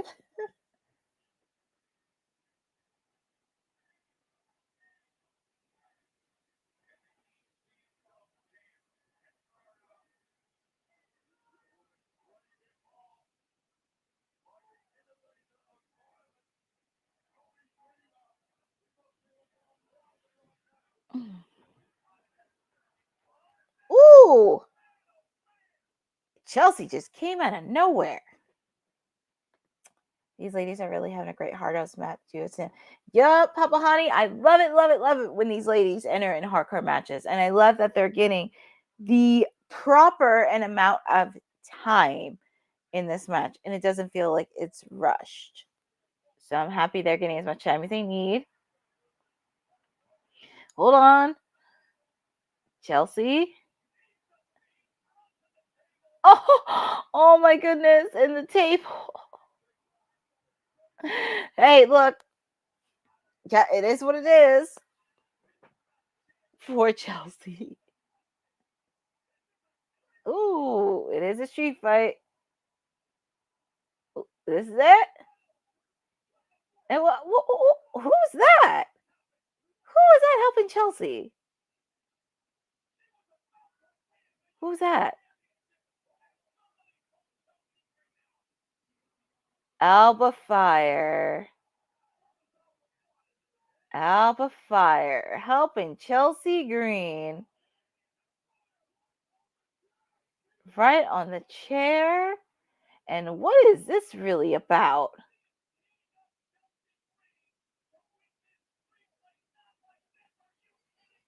Wow. So Chelsea had something up her sleeve.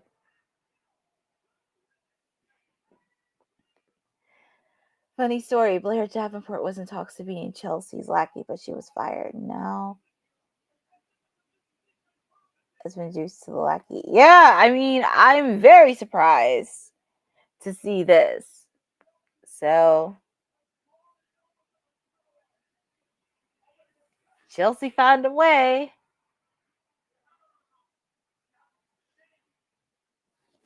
Santos Escobar.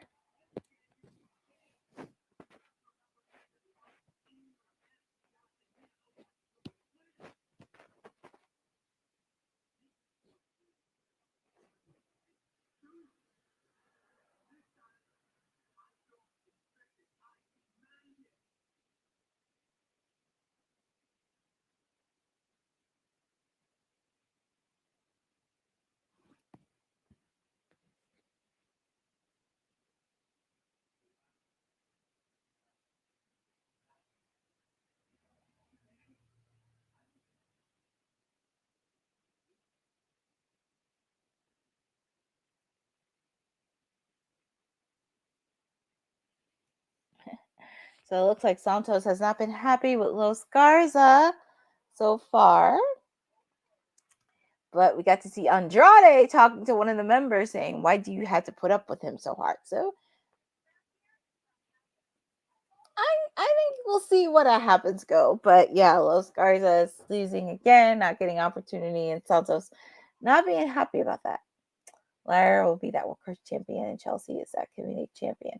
Well, that is true, but you can't underestimate Chelsea Green's wrestling ability because she's a very talented wrestler. She wrestled almost everywhere you could think of in the independent, Lucha, TNA, everywhere. So I don't know. I would think between Michin and Chelsea, this would be the end all, agree all. Chelsea is a good wrestler, but she didn't need that help from Randy Larry. Yeah, that is true. I was very surprised because I thought, okay, Piper's out of the way. You could give Michin the title, but why put Alba Fire as a new lackey for Chelsea? I don't know. So it's going to be interesting to see in that title picture because, like I said, Zelina Vega wants that belt. I would love to see not just Zelina Vega, but I would love to see B-Fab get a shot at it. I would love to see my poison little pixie, Kansas LeRae, get a shot at that because I think she would make a good champion. But we shall see, and sending congratulations on Chelsea Green retaining the Women's United States Championship. Hi, Lewis Johnson. Thank you for joining. Hi, Fernando Zayas. Thank you for joining. We are in the final hour. It's almost 10 o'clock. Where has the time gone? And I love that they're showing the trailer of Queen of the Ring during like SmackDown. They really need to promote it like crazy. Just waiting for the commercials to end. But up next, we get to hear from our undisputed champion, Cody Rhodes.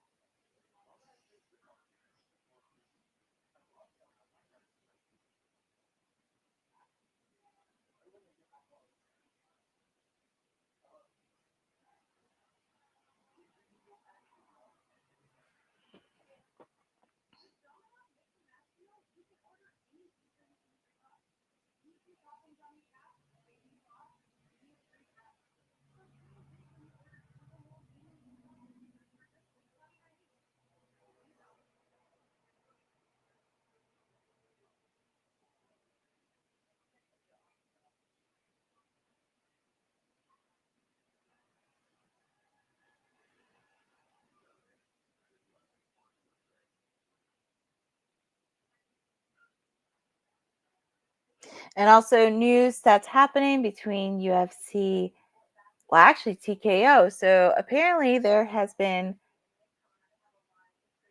so TKO, because if you remember, WWE's under the umbrella along with UFC, and UFC signed a deal. You know TKO owns WWE when WWE is coming hyper. Yeah, I know what you mean.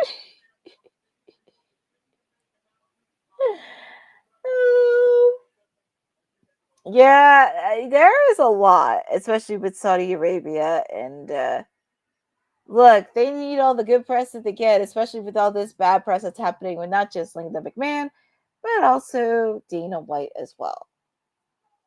But I'll save that for a different episode. They're going to need all the good publicity they can get from this.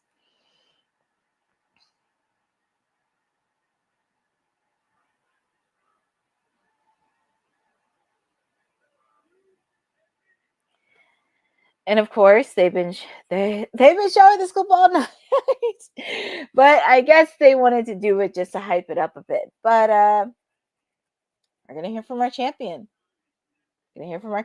Cody Rhodes.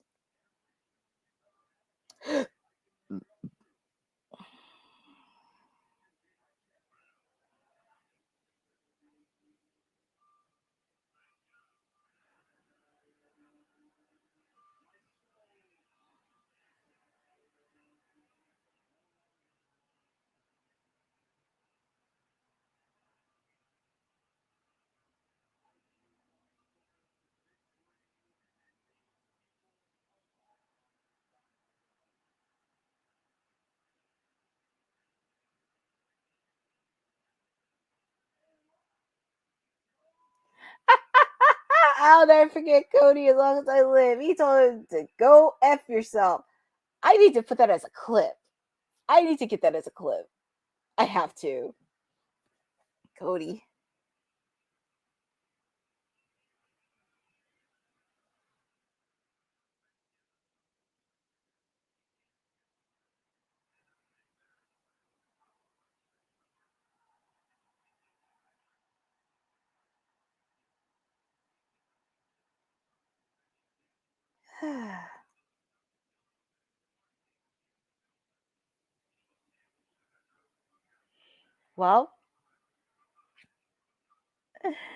Well, folks, we've seen this clip many, many times.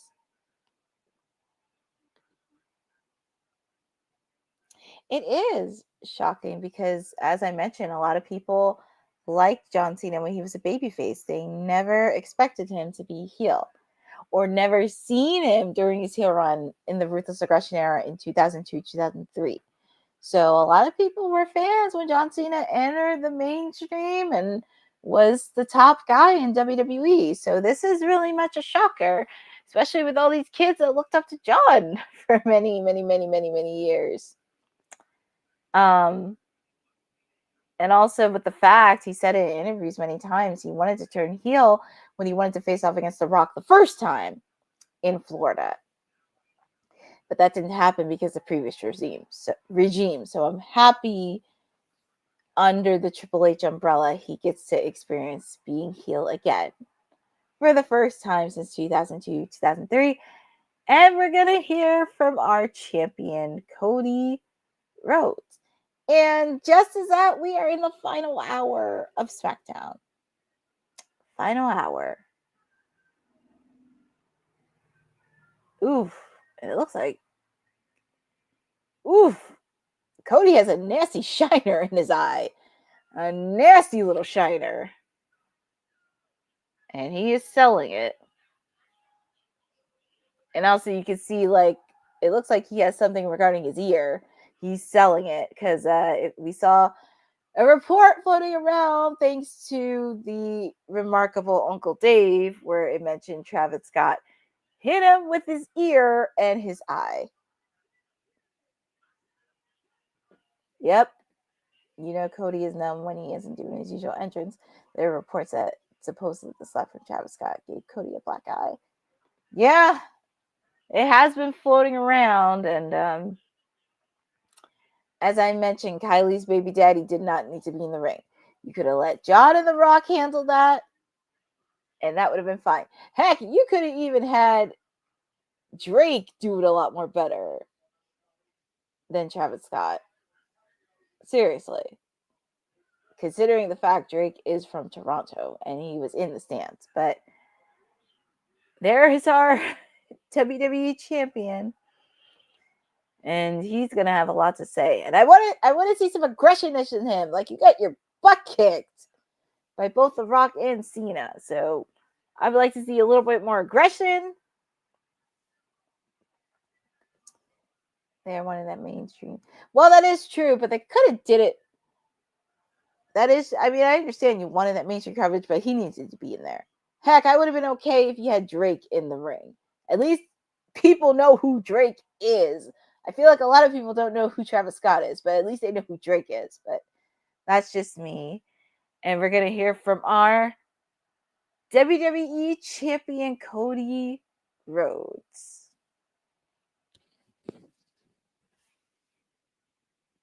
Ooh, that's a busted shiner on him.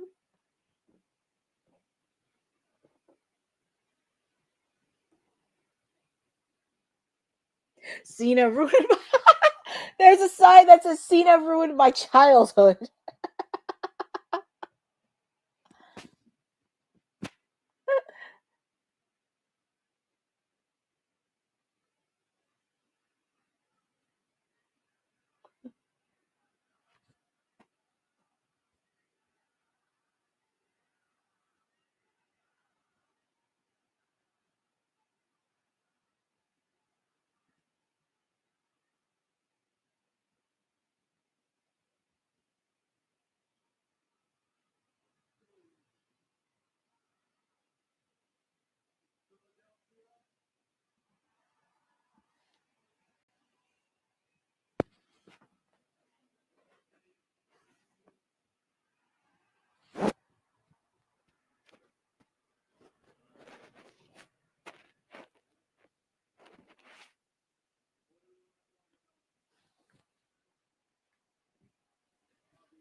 Kylie's baby daddy.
Cody, you do not need to apologize for whatever language you do. Just say it. Just say it.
Well, Cody Rhodes had some interesting words to say.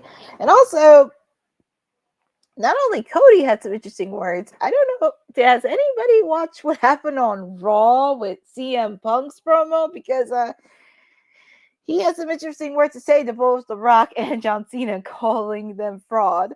Most specifically, he called The Rock a bald-headed fraud. But there's a lot of things working. But Cody had some interesting words to say. But I want him to continue, keep on losing it, go unfiltered. Don't be like John Cena, but just do it. Oh, and we're seeing Mello. Don't miss.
Well, it looks like Carmelo Hayes.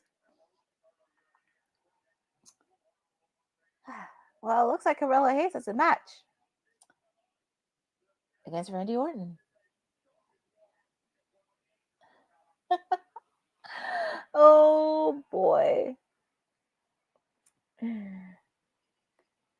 Randy Orton against Carmelo Hayes next week in Barcelona, Spain. I hate that SmackDown is still in USA for shows like there.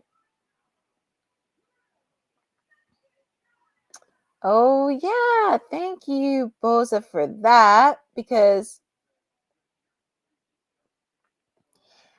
I didn't realize they were starting to get overseas next week. It's gonna be interesting how it is gonna be on Netflix next Monday on how to pull it off, because it's at 2 p.m. Well, thank you for that. But also we have, oh, excuse me, because we're almost at the halfway point for SmackDown. Almost 10:30. Drew McIntyre taking on Jimmy Uso. And then, of course, our main event, we have LA Knight versus Shinsuke Nakamura. And I can tell Fernando is a Drew McIntyre fan, but I would not underestimate Jimmy Uso. I would not underestimate him one bit, but it's definitely a match. But also, I could see Damian Priest interfering in the match after what happened earlier, where Drew McIntyre beat the crap out of him backstage. But fire promo by Cody Rhodes. I definitely want to see a lot more aggression for him, going unfiltered, saying what he has to say, saying what he has to do on his mind. Just let loose. Let loose and just go with it. So that's what I want to see more of Cody in the coming weeks.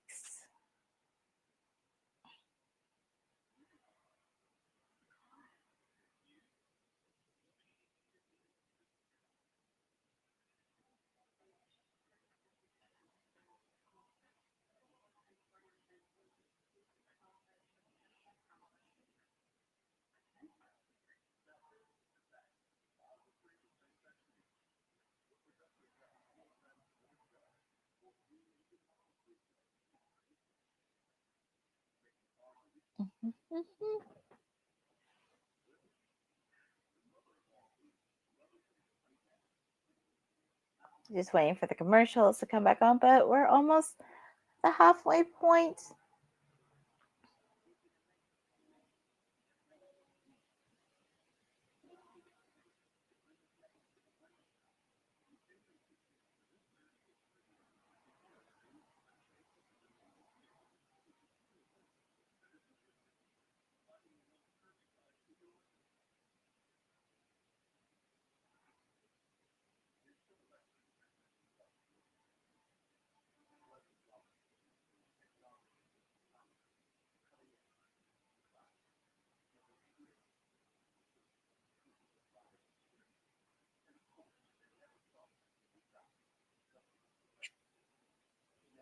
I'm just waiting on commercials to end. It's always hard because it's like you anticipate a match so much and the commercials hit. So it's just waiting. Kind of like the song when Tom Petty said the waiting. It's kind of waiting and waiting for the commercials to end.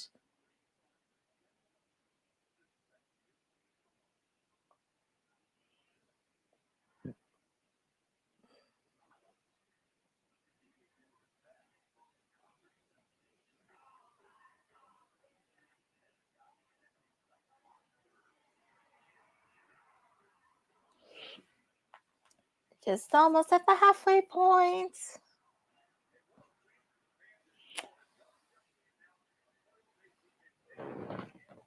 But there is Saturday night's main event on Saturday, May 24th in Tampa, Florida.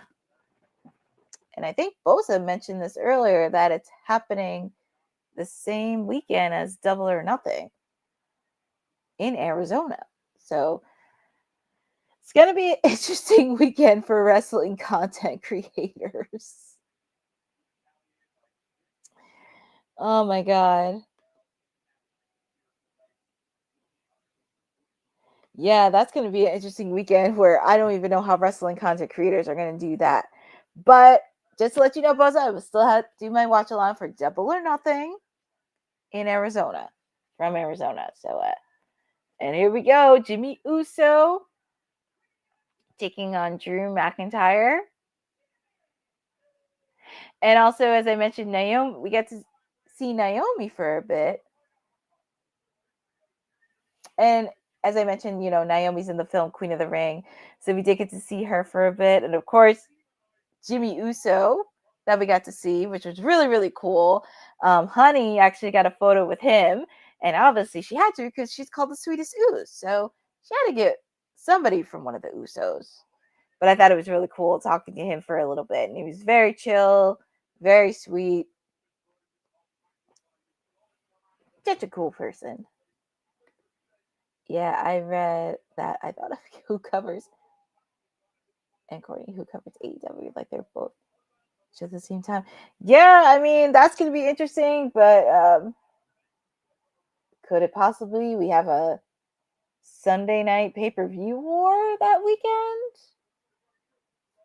I'm always down to do those because I don't have a problem with it.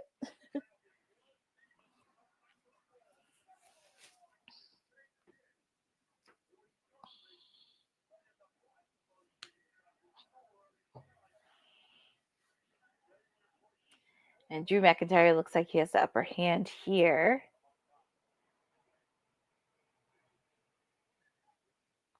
I just hope this match doesn't end too quickly because I know we still have some time left. So hopefully they give Drew and Jimmy some decent time. And of course, our main event is going to be the U.S. title, LA Knight versus Shinsuke Nakamura.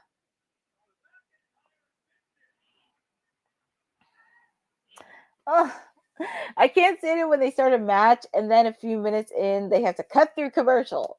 I kind of wish they still continue doing it in picture, but that's always the hard part, the anticipation on just waiting for the match to come back on. So, but it is almost 10:30 and we're in the final hour of SmackDown.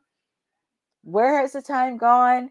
This is your WWT Pierre Princess filling in for my sister Honey tonight because she had to take care of things in the honey pot.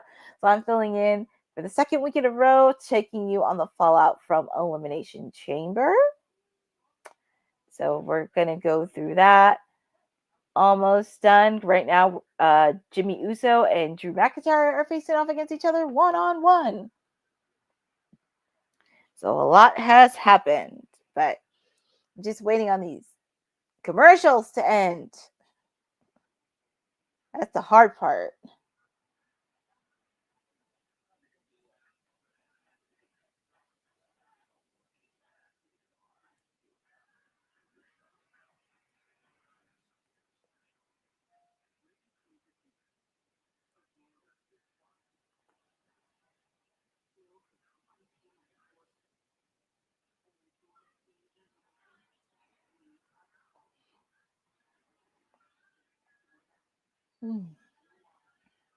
Just waiting for the commercials to end.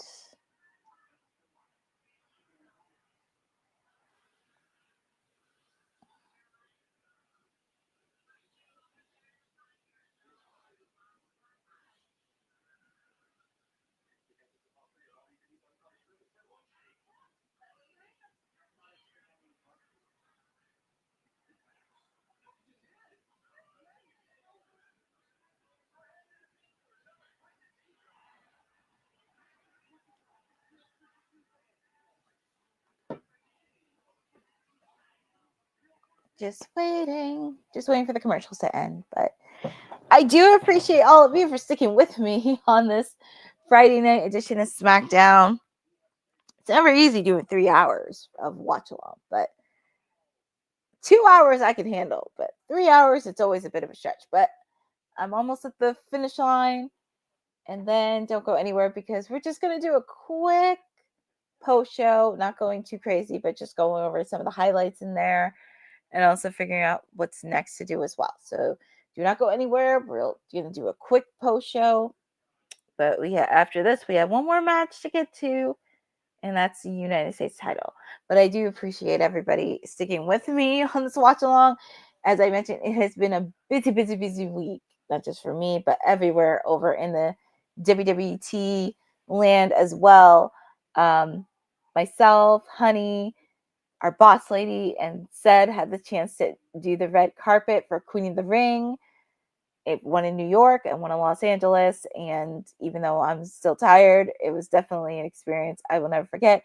We do have some content that we will be posting in the next couple days.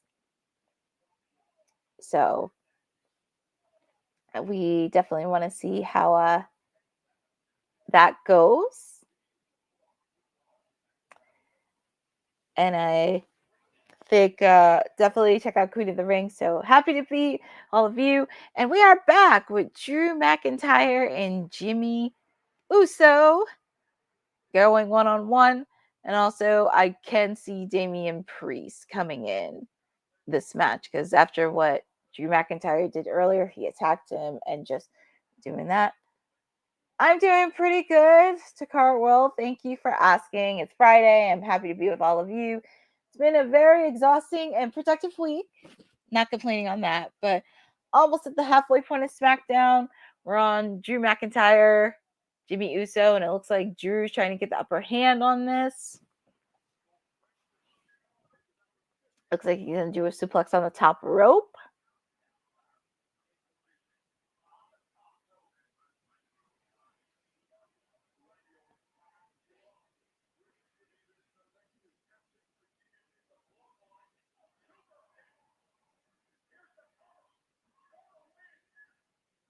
Kick out by Drew McIntyre.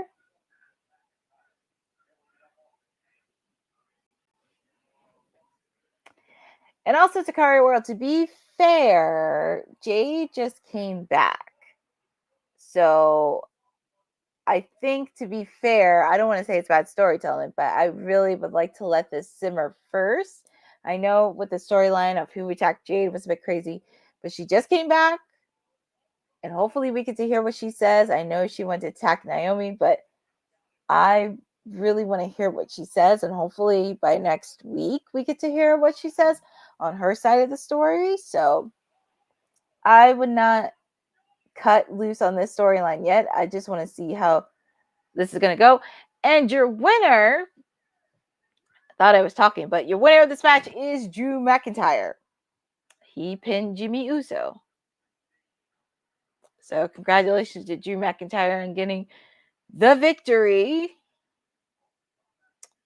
And now we're just getting ready for our main event. And they're showing the replay right here. Claiborne. And that was a clean pin.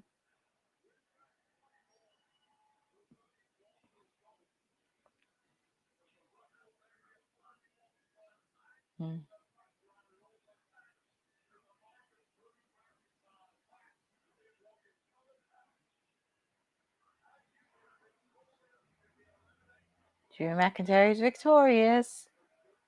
And what is he thinking?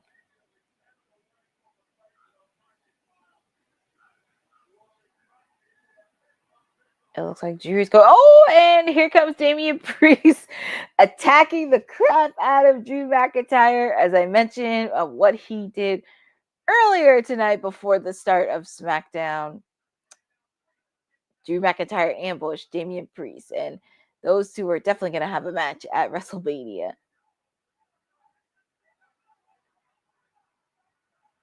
I would like to see them fight more. He called him a scumbag. Damian Priest called him a scumbag. Yeah. Get him on the kick. I like this. Damian's pushing security out the way. Let them fight. Push him out the way.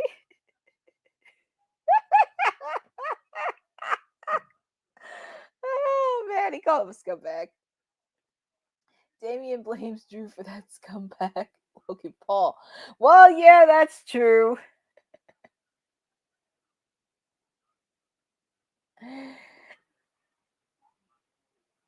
Yeah, that is true when you think about it.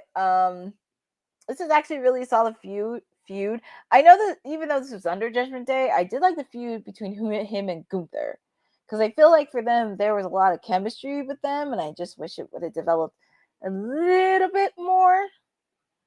But other than that, I think working with Drew would be a good opportunity for Damian, because I think with these guys can really feed off energy with each other and just go at it, especially if they're going to meet at WrestleMania.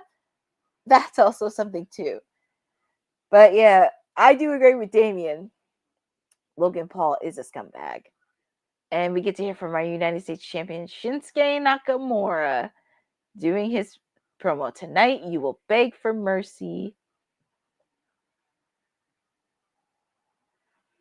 So Shinsuke delivering that bone-chilling promo. And that is our main event because it is 10:33. So let's go. Feel free. Who do you think is going to win in the chats and everything else? Who do you think it is? You think LA Knight's going to be the new US champion? Or do you think Shinsuke Nakamura is going to retain? And Maria Gracilia, LA Knight's winning. Bose is picking Nakamura retains. I'm actually going to pick Shinsuke Nakamura to retain. I want him to really create and develop rivalries that are outside of LA Knight. I would have loved, as I mentioned, I would love to see Carmelo Hayes. I'd love to see other guys within that roster step up to the plate. Fernando saying LA Knight is totally taking back. LA Knight is totally taking back the US title. Well, he could. He could in a way. And as I mentioned, thank you for spending 3 hours with me. I'm just hanging in there. I'm spending with all of you and trying to make sure everything's cool, but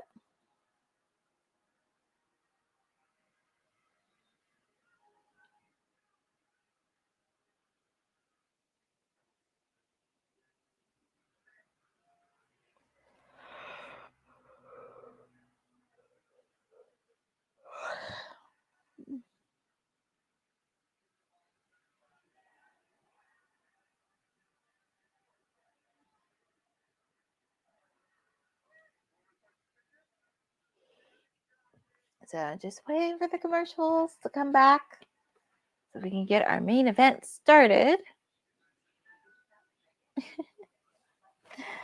Oh, it's hard to believe we're almost there.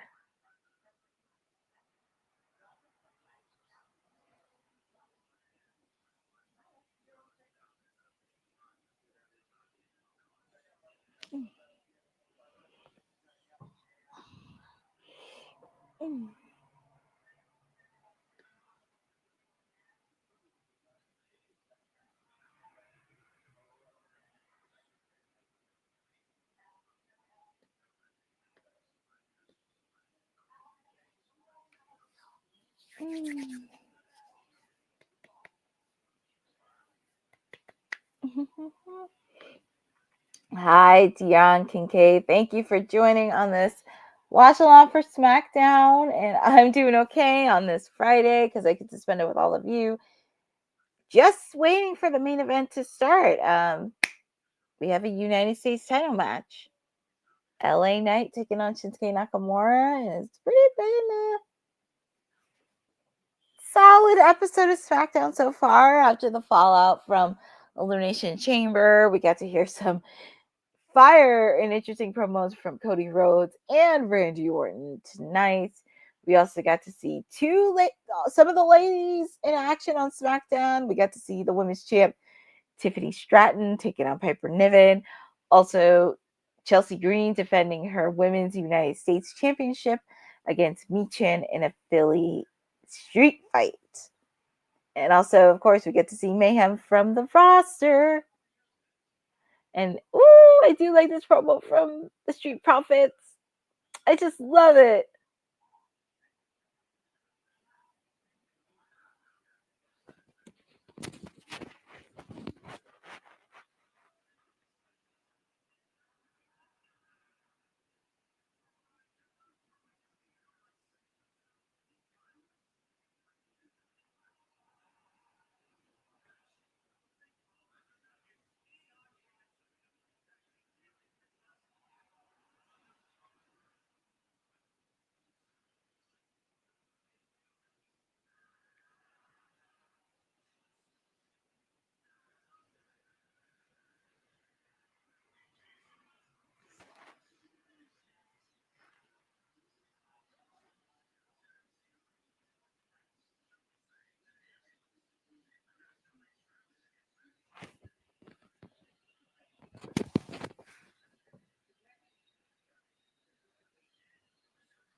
Hold on, let me be right back.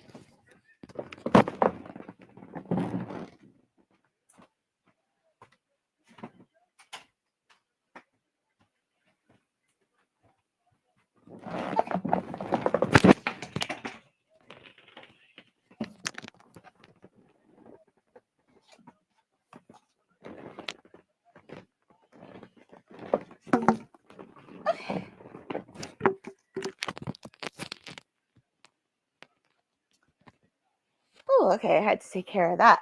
But going over Barcelona next week, it'll be B-Fab taking on Charlotte Flair, Randy Orton taking on Carmelo Hayes. We also have the tag team titles on the line, DIY taking on the revamped and dangerous Street Profits next week in Barcelona.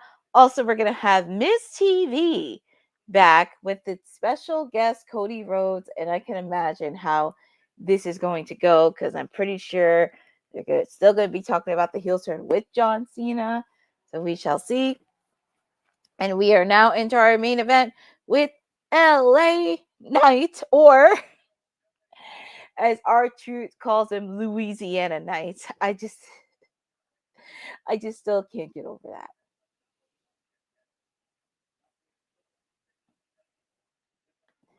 Fernando, let's pump the brakes. Yes, Charlotte, she is a well-decorated champion. She knows what he doesn't, but I would not underestimate BFAB 1 minute, because she used to put on some really good, solid matches. But we shall see. I do think she's definitely going to have a solid performance, a solid outing. But let's not get ahead, and let's not think this is going to be a squash or a walk in the park for Charlotte. I want to see how she does in the ring, because this is the first time she has wrestled in a ring for a little over a year. So I do want to see how she does. I also do want to see Tiffany get the upper hand on Charlotte. I want to see her get down and dirty and aggressive, and I want her to say, like, yeah, Charlotte, you may be one of the most decorated wrestlers of all time. You may have all these accolades, but I am still the champ.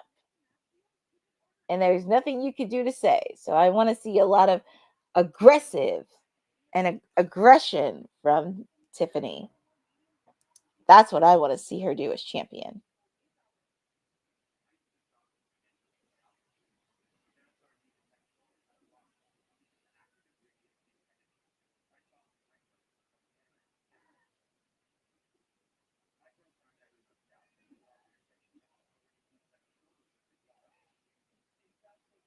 Big news out of today is our latest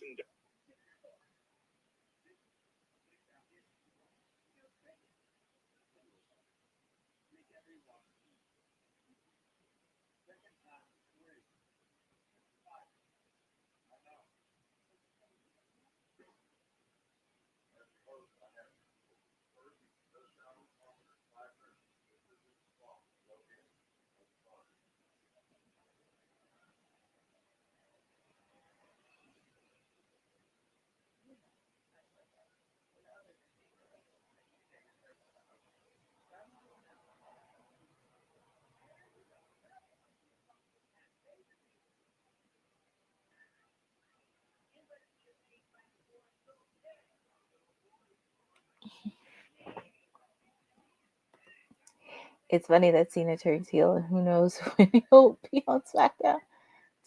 I know exactly, because we already know his schedule and everything else, but I mean,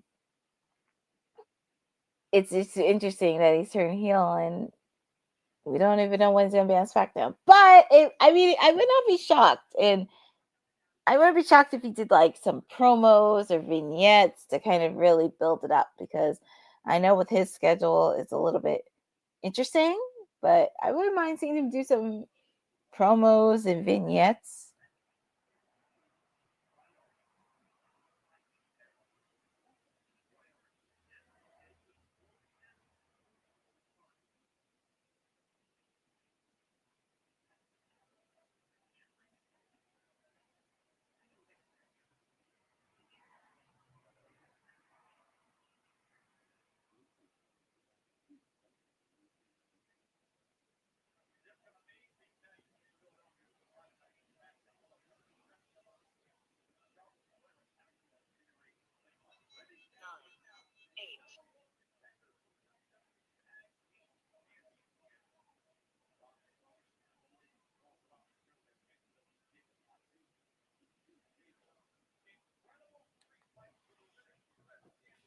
Oh, and I love that they're showing sights of Philadelphia, because I love that, especially at nighttime too. Philly is definitely a nice place, especially when you see the buildings and the lights. It's nice when you see it from afar.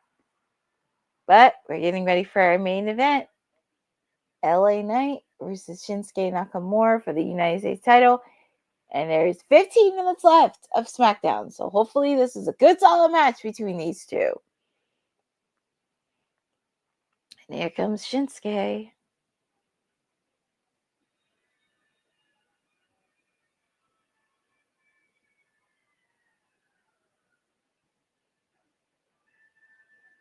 That is a pretty dope entrance Shinsuke has.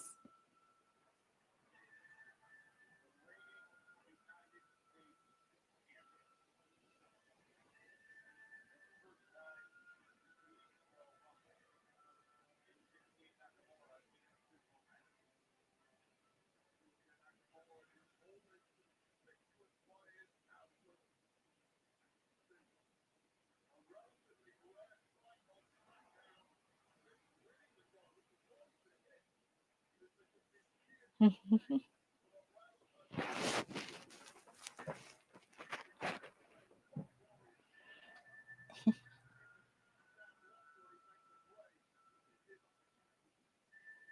will say his entrance is very mysterious. Shinsuke Nakamura. I'm really happy he's embracing the newly revamped. Yep, Fernando, exactly. It's definitely an awesome and solid entrance.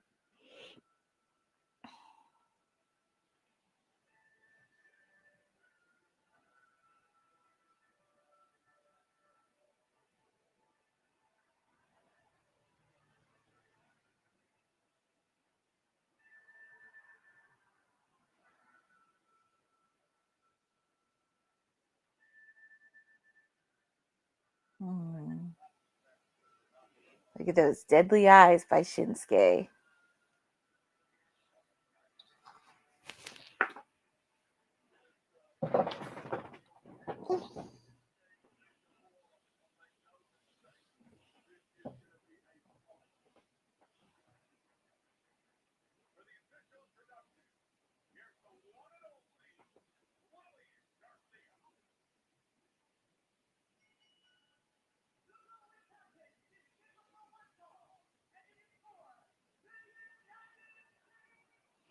Here we go, Lily Garcia making the entrance known. The challenger, LA Knights. I think this is going to be a solid match. I know you guys in the chat. Mentioned because half of you are going for LA Knight, half of you are going for Shinsuke. We shall see.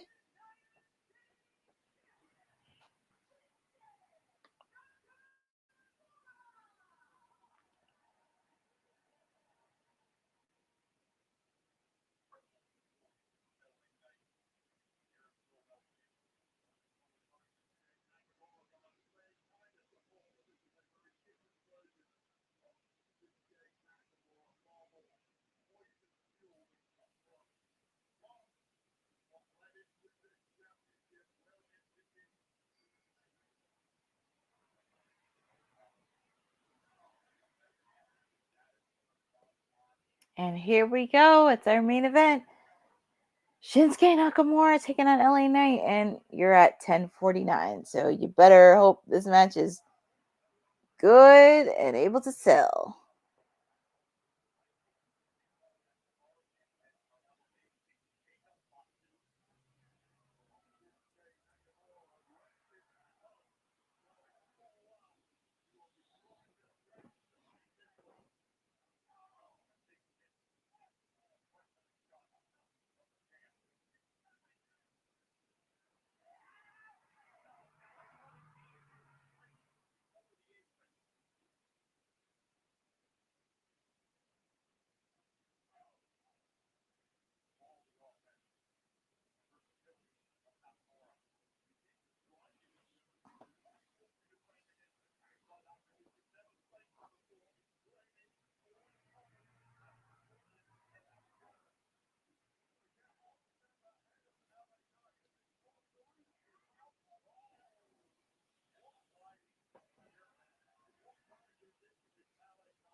Nice move by LA Knight. Well,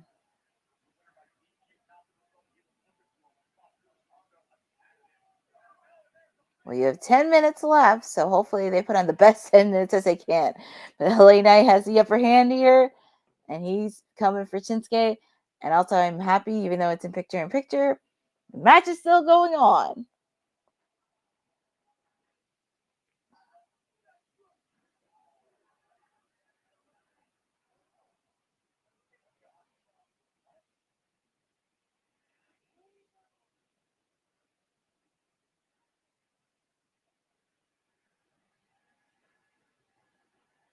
Okay, LA Knight put him back in the ring.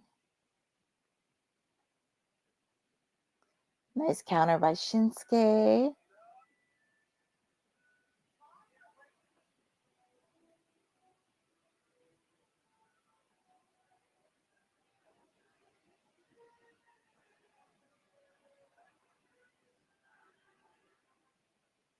Oof, nasty drop by LA Knight.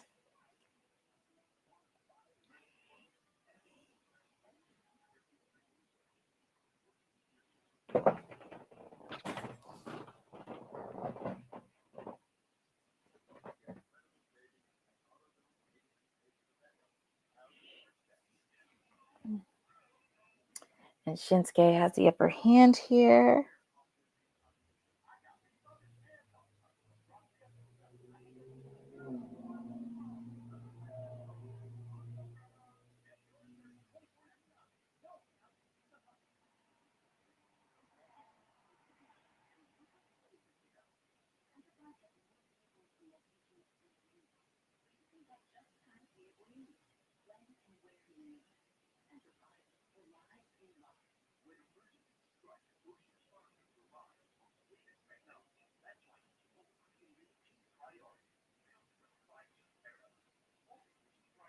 Oof.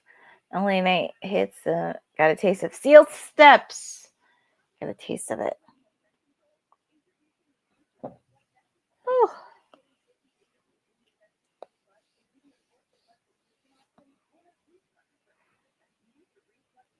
I forgot how it feels for 3 hours.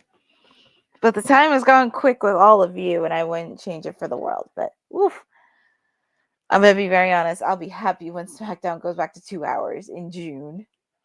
3 hours is great, but sometimes it does get a little bit out of hand.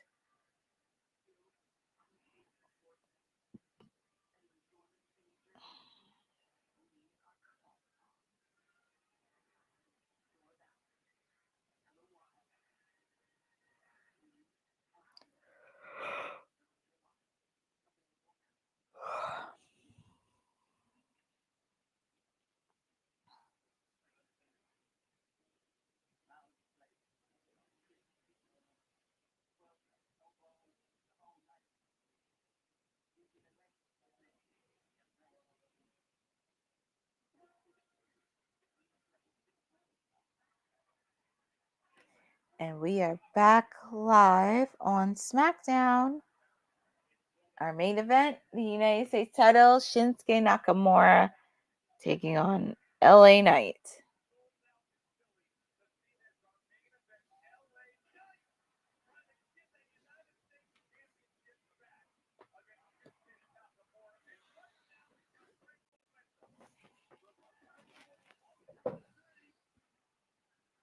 LA Knight, yeah. That's his signature, yeah.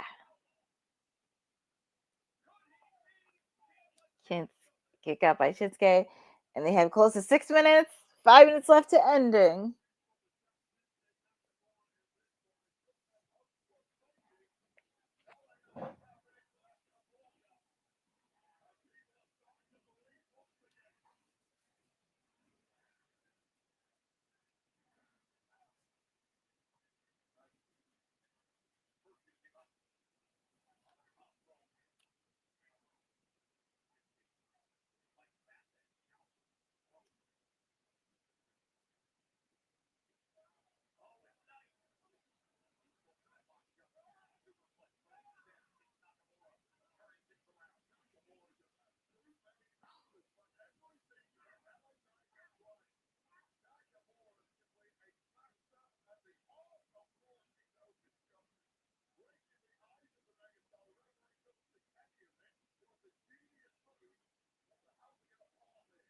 Oh my goodness. Ooh. That was a nasty dive right there.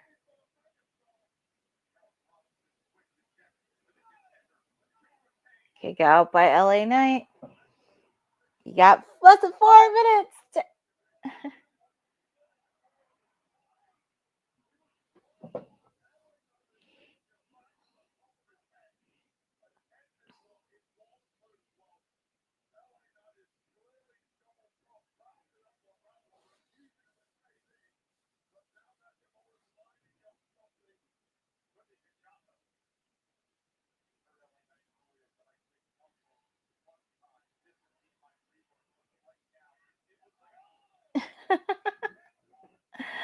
Oh, Papa Honey, I don't know how to call this. I know it's crazy. I'm like, you got 4 minutes left to end.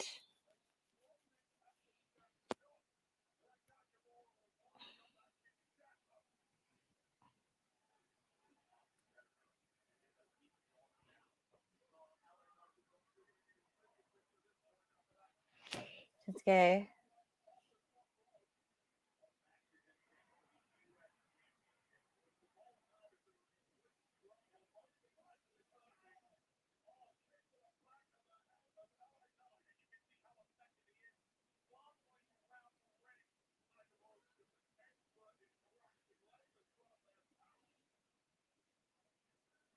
Oof, here comes LA Knight. Suplex. Nice suplex. You got 3 minutes left, sir.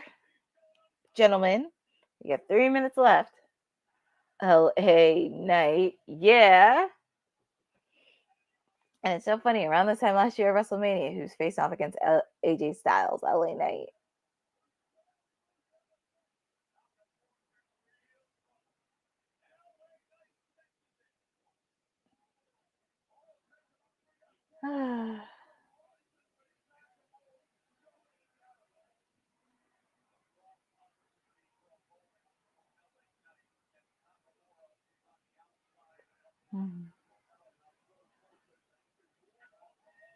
Oh, got the chair. What is I doing? You know you can't use a chair. Can't win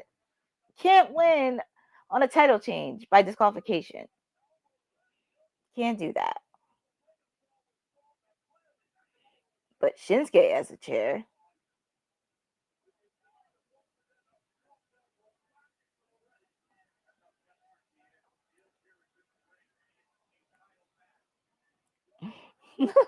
Shinsuke doesn't care. You know, he wants to end this match, but Charles Robinson took the chair. Oh, he was about to hit the referee. Oh my God! He missed the referee. Oh no! He missed the referee. Oh my God! Misses the ref. Oh man!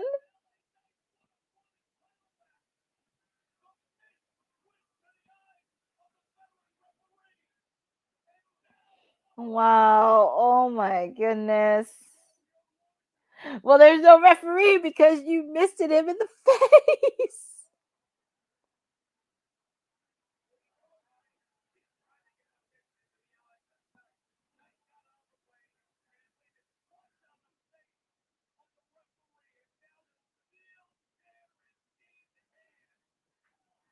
Okay, LA Knight. BFT.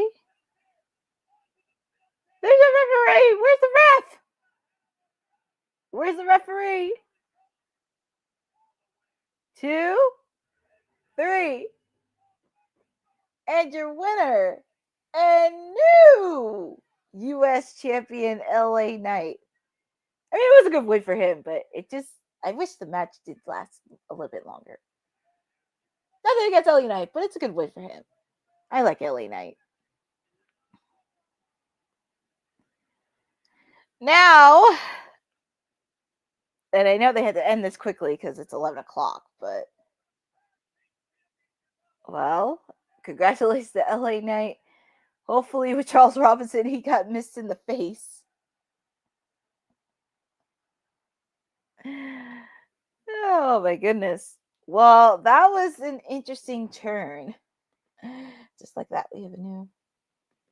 Yeah, it was very interesting. I think it was a mismanagement, but that is pretty much the end of SmackDown. But I'm gonna do a quick post show to go over everything that's happening in tonight's event. So feel free to get a beverage, go to the bathroom, get freshened up and everything else, because I'm going to be back here in the next 30 seconds because we're going to do a quick post show. Nothing too crazy, but I will see you back here in the next 30 seconds.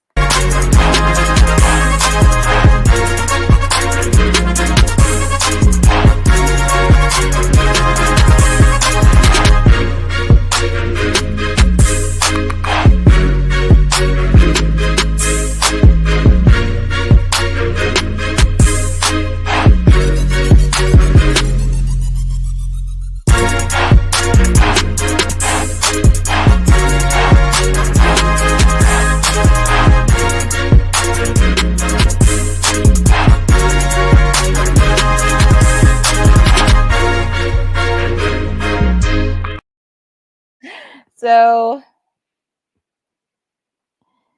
wanted to spend this Friday with all of you. This is your WWT princess. Everything you need to know about All Elite. Courtney is with you. Because now we're getting into the post show and we're going to make it super, super quick because there was a lot more things. But of course, for SmackDown, we did kick off with the ambush that Drew McIntyre made to Damian Priest. We also got to hear from Randy Orton, who spoke for the first time and really had a fire promo and took some shots at not just John Cena, but obviously Kevin Owens, because he really is looking for retribution against Kevin Owens. So he will be getting his match sooner than later. We also got to see some ladies in action. Tiffany Stratton, the women's champion, taking on Piper Niven, which was a solid match between these two. Tiffy won, but unfortunately, the Queen Charlotte Flair came in and gave her the finger forelock. And Charlotte is trying to remind everybody who is the best, calling Tiffany soft, which thankfully our councilman was not here to say that to his client Tiffy.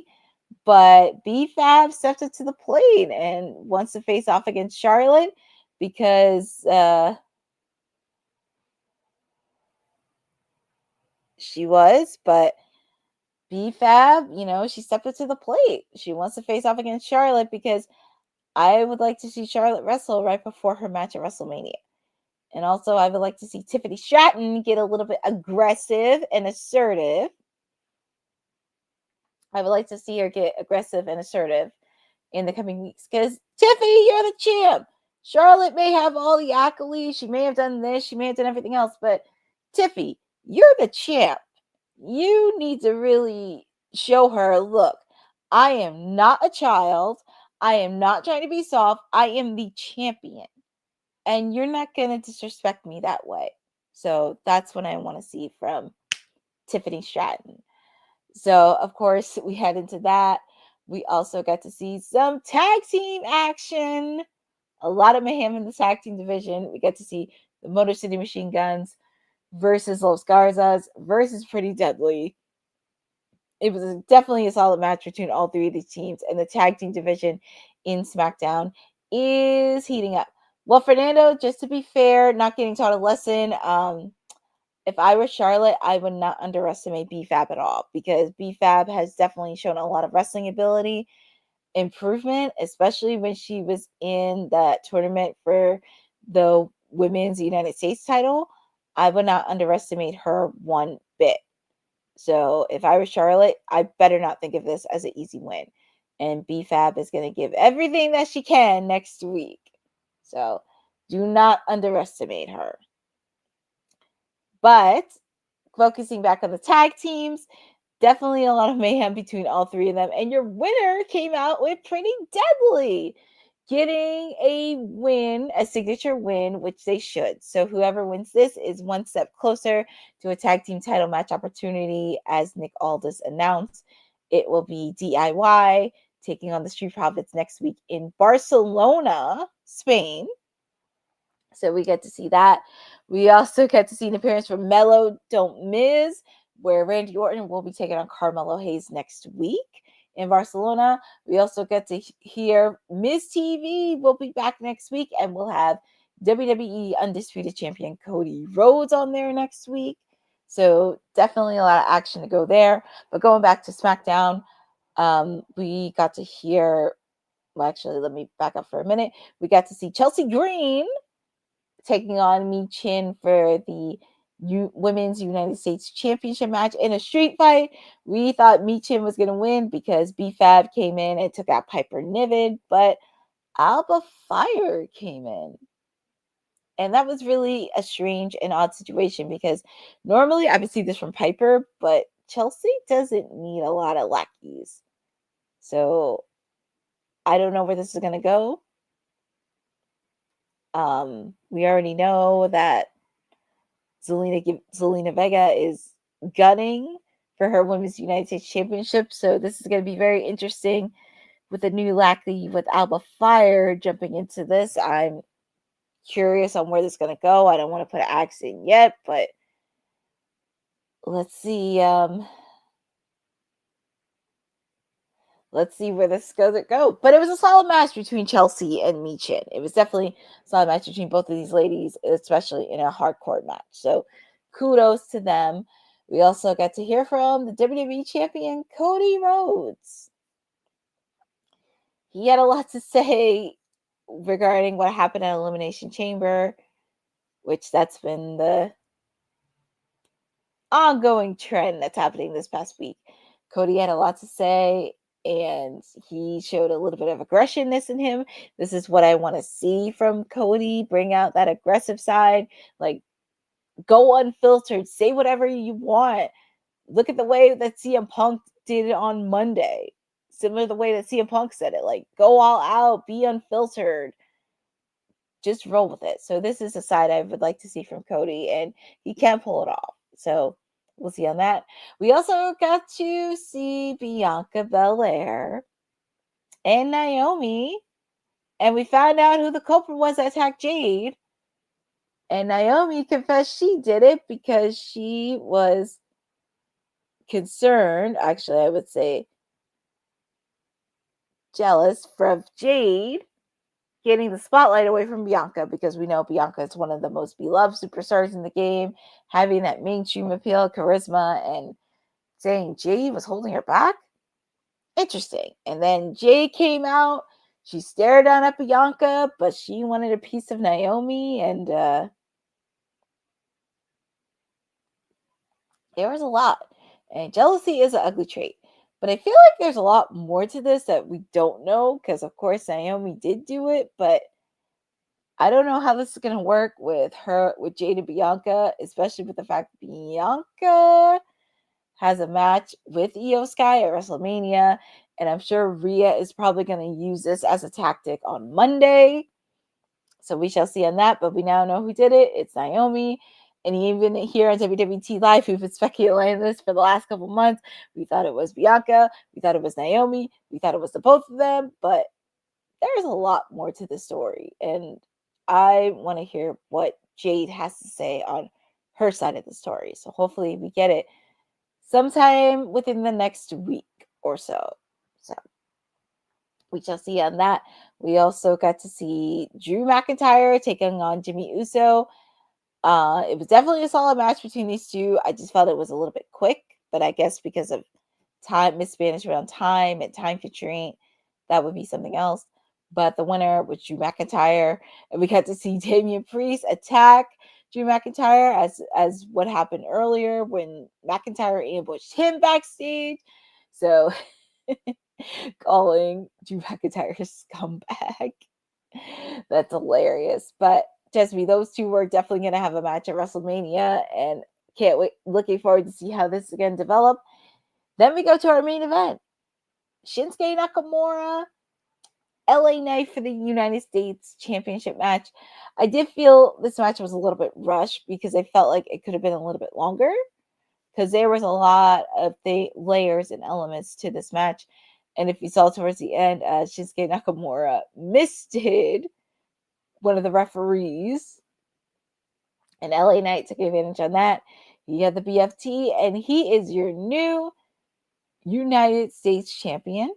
It was definitely a solid main event. I just wish it was a little bit longer.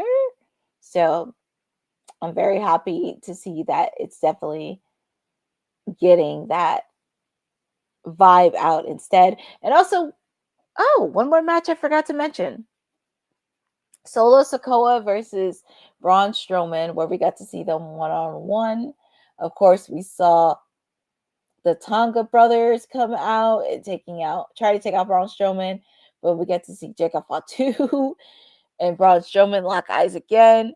and they were fighting like in the ring, outside of the ring, near the stands. And soon enough, Braun Strowman powerbombs Jacob through a set of tables. So this is not the end between those two monsters. And very curious on how this is going to go. So for me, that wraps up the post show for SmackDown. And I give it a solid 8 out of 10. I give it a solid 8 out of 10. There was a few missteps, especially coming off after Elimination Chamber. They could have executed better. But overall, this is all SmackDown. They did what they needed to do. 8 out of 10. Currently on the road to WrestleMania and getting ready for Barcelona next week. But that wraps up our post show for SmackDown. So thank you guys for letting me come in on the Friday night SmackDown room. It's been definitely an absolute pleasure. I definitely want to give a shout out to everybody in the chat. Fernando, Boza, Papa, Honey, Durong Kincaid. Of course, we had Jacob pop in for a little bit. Magnum, Eddie Foster, Maria Priscilla, Takara World. I'm just making sure I don't miss anybody. Lewis Johnson. Thank you guys. We did see Sindel pop in for a little bit. So definitely want to thank all of you for joining on this watch along for SmackDown. Supposedly Honey will be back next week to take the reins, but you can always follow. You can always find me here every Monday, Wednesday, and Friday on WWT Live. You know, every Wednesday it's Stone Cold Elite Wednesdays with me when I do my watch along for AEW Dynamite. This weekend, I will be doing a watch along for AEW Revolution. First pay-per-view for 2025 for AEW. So I'm very excited to do that. So feel free to hang out with me on the live stream. Also, feel free to follow me on @CourtneyNJ11 on Twitter and Instagram, where I do have content posting from Queen of the Ring red carpet. There will be a lot more content posting. I do have a lot of stuff happening in the coming days, not only just on wrestling, but in the pageant world and the PR world. And also, I will be possibly doing an article, not just on Queen of the Ring, but also doing an article on AEW Revolution, where it's going to be winners and losers.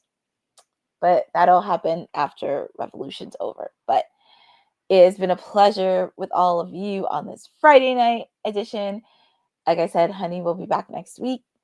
And yes, Boza, there will be a watch along for AEW Revolution, the first AEW pay-per-view of 2025. So thank you for joining me.